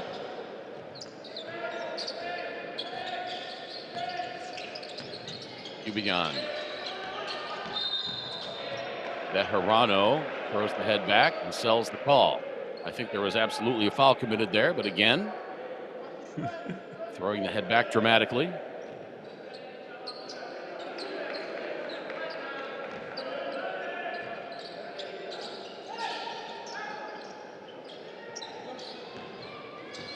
That's the first foul on Bavosi. Bavosi, 43 years old, just his second game with Hebraica Macabi. Now Bejarano for 3 with the shot clock winding down. Ogilvy, another rebound. That's number 13 for him. 18 and 13 for the big Panamanian.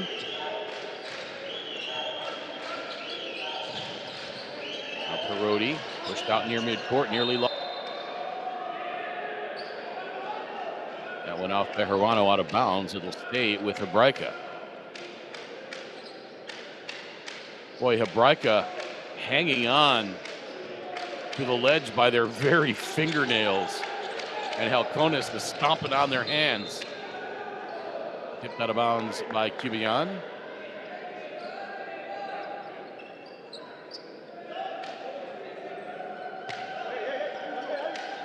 Don't forget the guy who rescued Halcones in the quarters, Paul Stoll, with the 40-foot three-pointer, has fouled out. So there will be no heroics by Paul Stoll if a three-pointer is needed. But you've got Jordan Glenn and David Cubion. You've still got some pretty good options if you need a three-pointer to tie.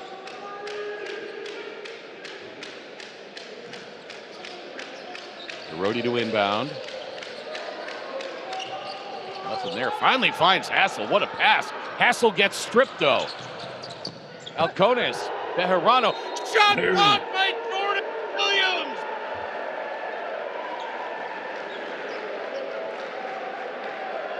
Oh, my word. Get Look out at of the here. bench of Hebraica Macabi. Walk of the game, Jordan Williams jumps out of the gym to reject that one. You cannot have any cookies out of my cookie jar. Cubion around the screen by Maho Basic, nothing there. Into the corner for Bejarano for 3. That's good! We're tied at 99!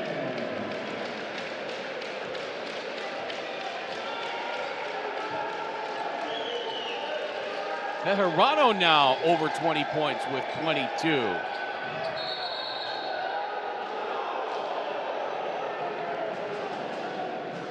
And Hiron saying, how's that not a foul? Asking the same question. That was a risky trap because if this gets through to Williams, it's 4-on-3. It sure looked to me like Perotti flung Hiron out of bounds. And now, yeah, it really did. Timeout. Hiron agrees with you for sure.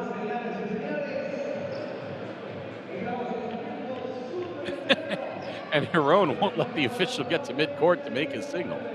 Hebraica Macabi takes timeout, tied at 99 with 40 seconds to play in, dare I say, overtime number 1. Game number 2 coming up. Game number 2 coming up. The championship game between Quimsa and Flamengo. 10:10 p.m. local time start, 9:10 p.m. Eastern Daylight.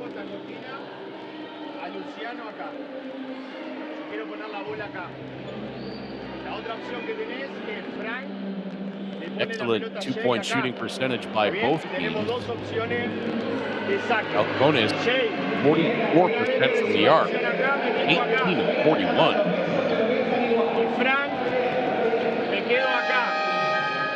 Lucho, vamos a Halcones. venir con dribbling, a jugar una bola en mano con Jay. Y Mauro, fuerte a poner una cortina en corrida. ¿Está bien? Si Lean está acá una puerta de atrás, puede entrar. ¿Está bien? Si no, voy bola en mano y Mauro poniendo. ¿Está bien? Que bola en mano ustedes dos, Mauro cortina y Frank en la esquina. ¿Está claro? Halcones has made 10 more three-pointers than Hebraica Macabi. Hebraica has made 12 more free throws. Let's look at this block again. Oh, wow. Look at the bench. Yeah, that's a great shot. Great camera shot. Williams to Ogilvy. He's got to put it up because the shot clock was expiring. That did not hit the rim. So a shot clock violation. Wow. I'm not sure if Hebraica was not aware of the shot clock coming out of the timeout. So now a timeout taken by Halcones. The shot clock will be off. 21.2 to play. And Halcones can hold for the final shot. If they miss, we go to overtime number 2. If they make it, they win.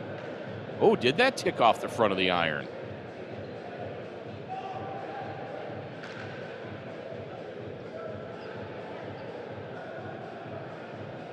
And if that did, I think you can't count that bucket afterwards.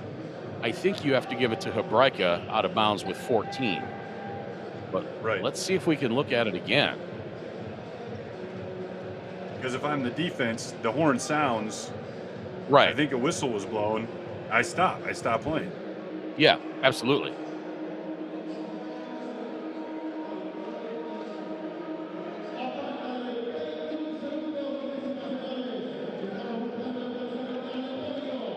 See if we can rack that replay up again as the officials confer with the scorers table. Again, our officials tonight: Roberto Vasquez of Puerto Rico, Carlos Peralta of Ecuador, and Cristian Paez, also of Ecuador.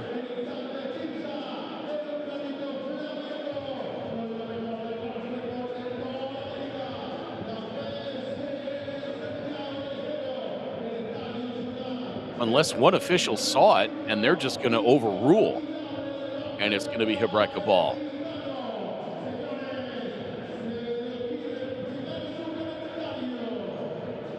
And really, these teams have to wait to see what the call is going to be before they know what they're going to do in the huddle.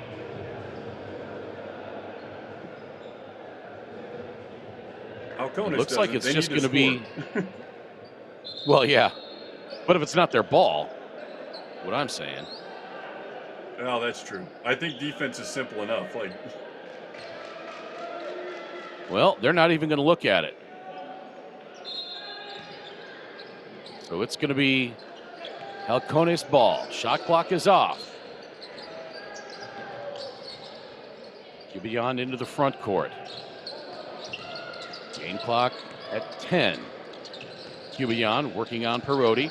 Around the screen by Maho Basic. Clock at 5. Now 4. Cubion for the win. Short. The putback. Count the bucket. Halcones is going to win this one on the bucket by Maho Basic. They've got the foul as well. and you'll see So here, there's a Halcones switch. leads 101-99. There's a switch. Hassel is out on Cubion. And so that leaves, first of all, I don't like that because Cubion can just shoot the ball. Turns out he airballed it. And but now Maho Basic is down there by himself. Maho Basic intentionally misses the free throw. An absolute heartbreak for Hebraica Macabi.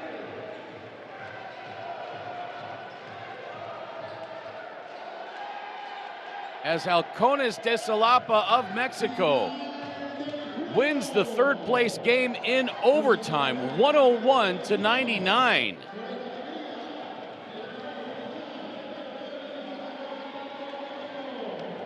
Halcones did not lead at all in that overtime until Maho Basic scored at the end.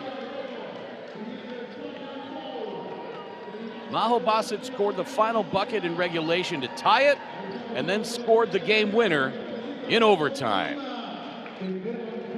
What an unbelievable game. Halcones comes back from 17 down in the third quarter, just as they came back from 18 down last night against Flamengo. They were unable to complete the deal last night, but they are able to bring it home tonight. Halcones, third place, spot on the podium, BCL Americas 2024. As we look at the final numbers on this one, for Halcones, 49% overall, 43% from the arc, 18 of 42, 7 of 10 from the free throw line for 70%. Hebraica, 51% overall, 36 of 71, 8 of 23 from the arc for 35%, 19 of 24 from the free throw line for 79%. Hebraica Macabi won the rebounding battle 44-34. 17 turnovers for Halcones, 20 for Hebraica. As we look at the individual numbers on this one, for Halcones, Daniel Bejarano, 22 points, 4 boards, 3 assists. David Cubian, 12 points, 6 assists. Cubian's points all came in the fourth quarter and overtime when he hit 4 straight three-pointers. Gabriel Giron, 14 points. Jordan Glynn, 18 points, 3 rebounds, 3 assists, and 3 steals.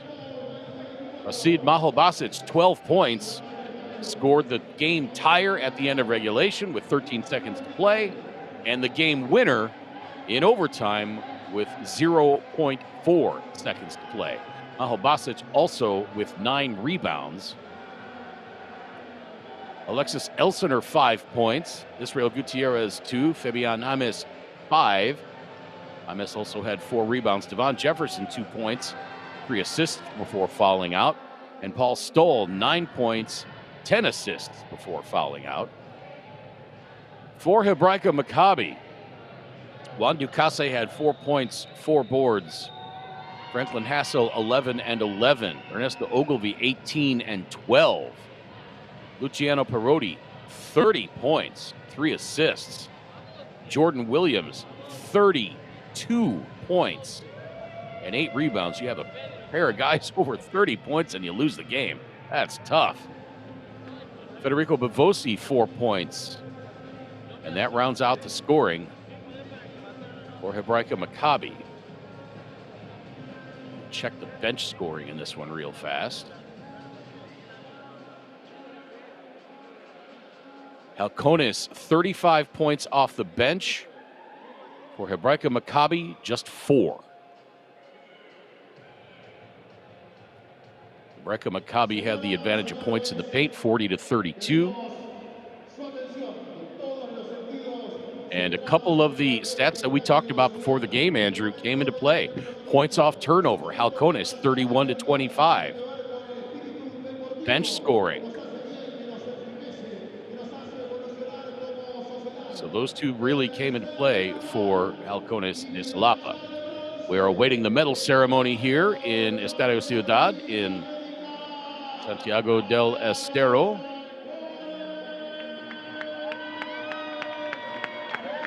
Boy, Hebraica Macabi just,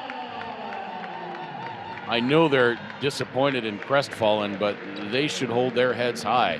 Their first time in this tournament, advancing to the semifinals and coming up 2 points short of the bronze medal. Andrew, as we await the awarding of the medals for you, what was it down the stretch that finally tipped it for Halcones? Well, I just want to add on to what you said too. Hebraica Macabi, probably one of my favorite teams to watch during the tournament. So same here. I liked Halcones as well, but yeah, down the stretch, just Halcones would not go away.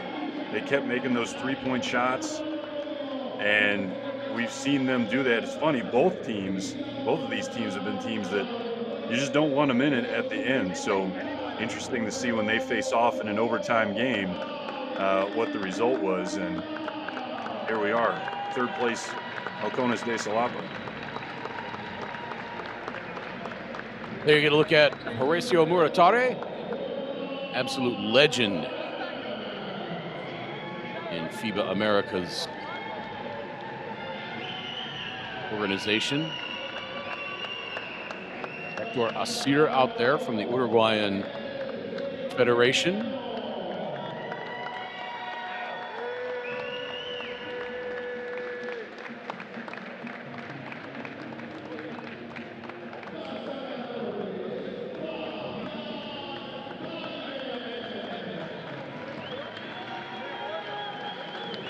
I don't know, man. This is going to be one of the toughest All-Star fives that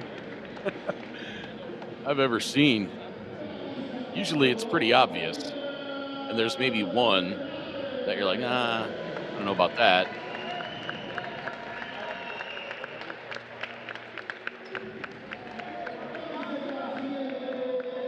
But Bejarano is huge in the quarters and the semis and the third place game.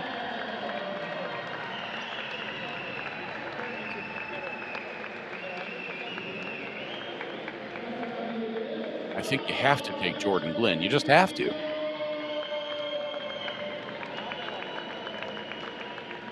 Yeah, I agree So with if you that. take Jordan Glenn and Ismael Romero, who does that leave? Who does that leave out?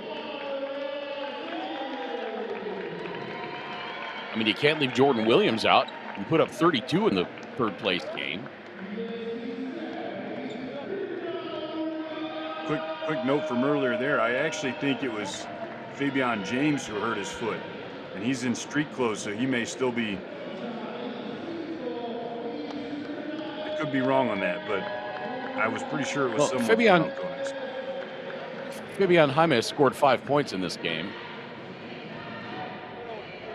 so he may have just done a quick change.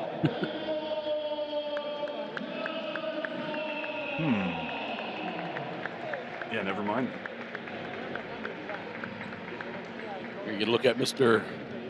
Senor Muratare.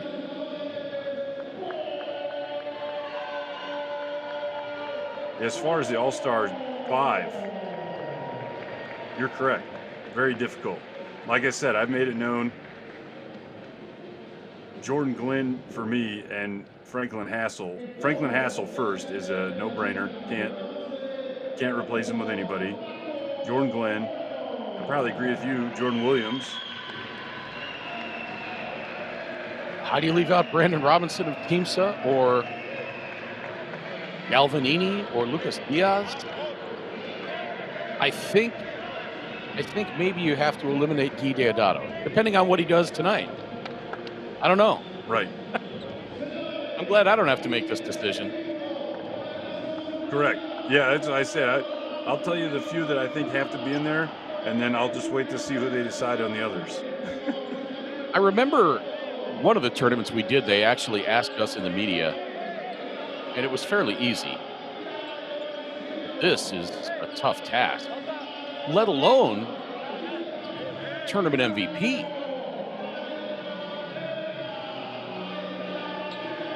I think maybe Galvanini will have the inside track on that. He's the top leading scorer left in the tournament.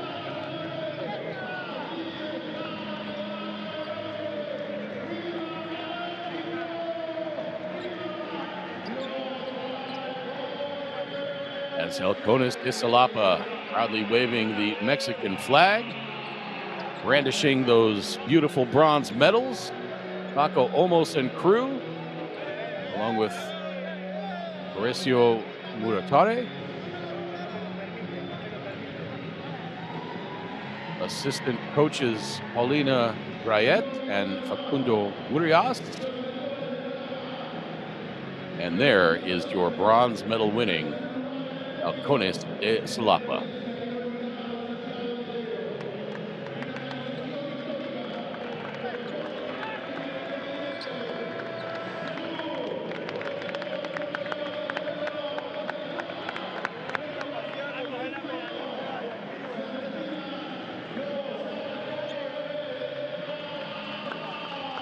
Again, coming up, 10:10 p.m. local time, 9:10 p.m. Eastern Daylight. It's going to be the championship game, Quimsa and Flamengo. A battle of South American titans. Both former champions. And anything less than the big trophy will be a disappointment for both of those teams.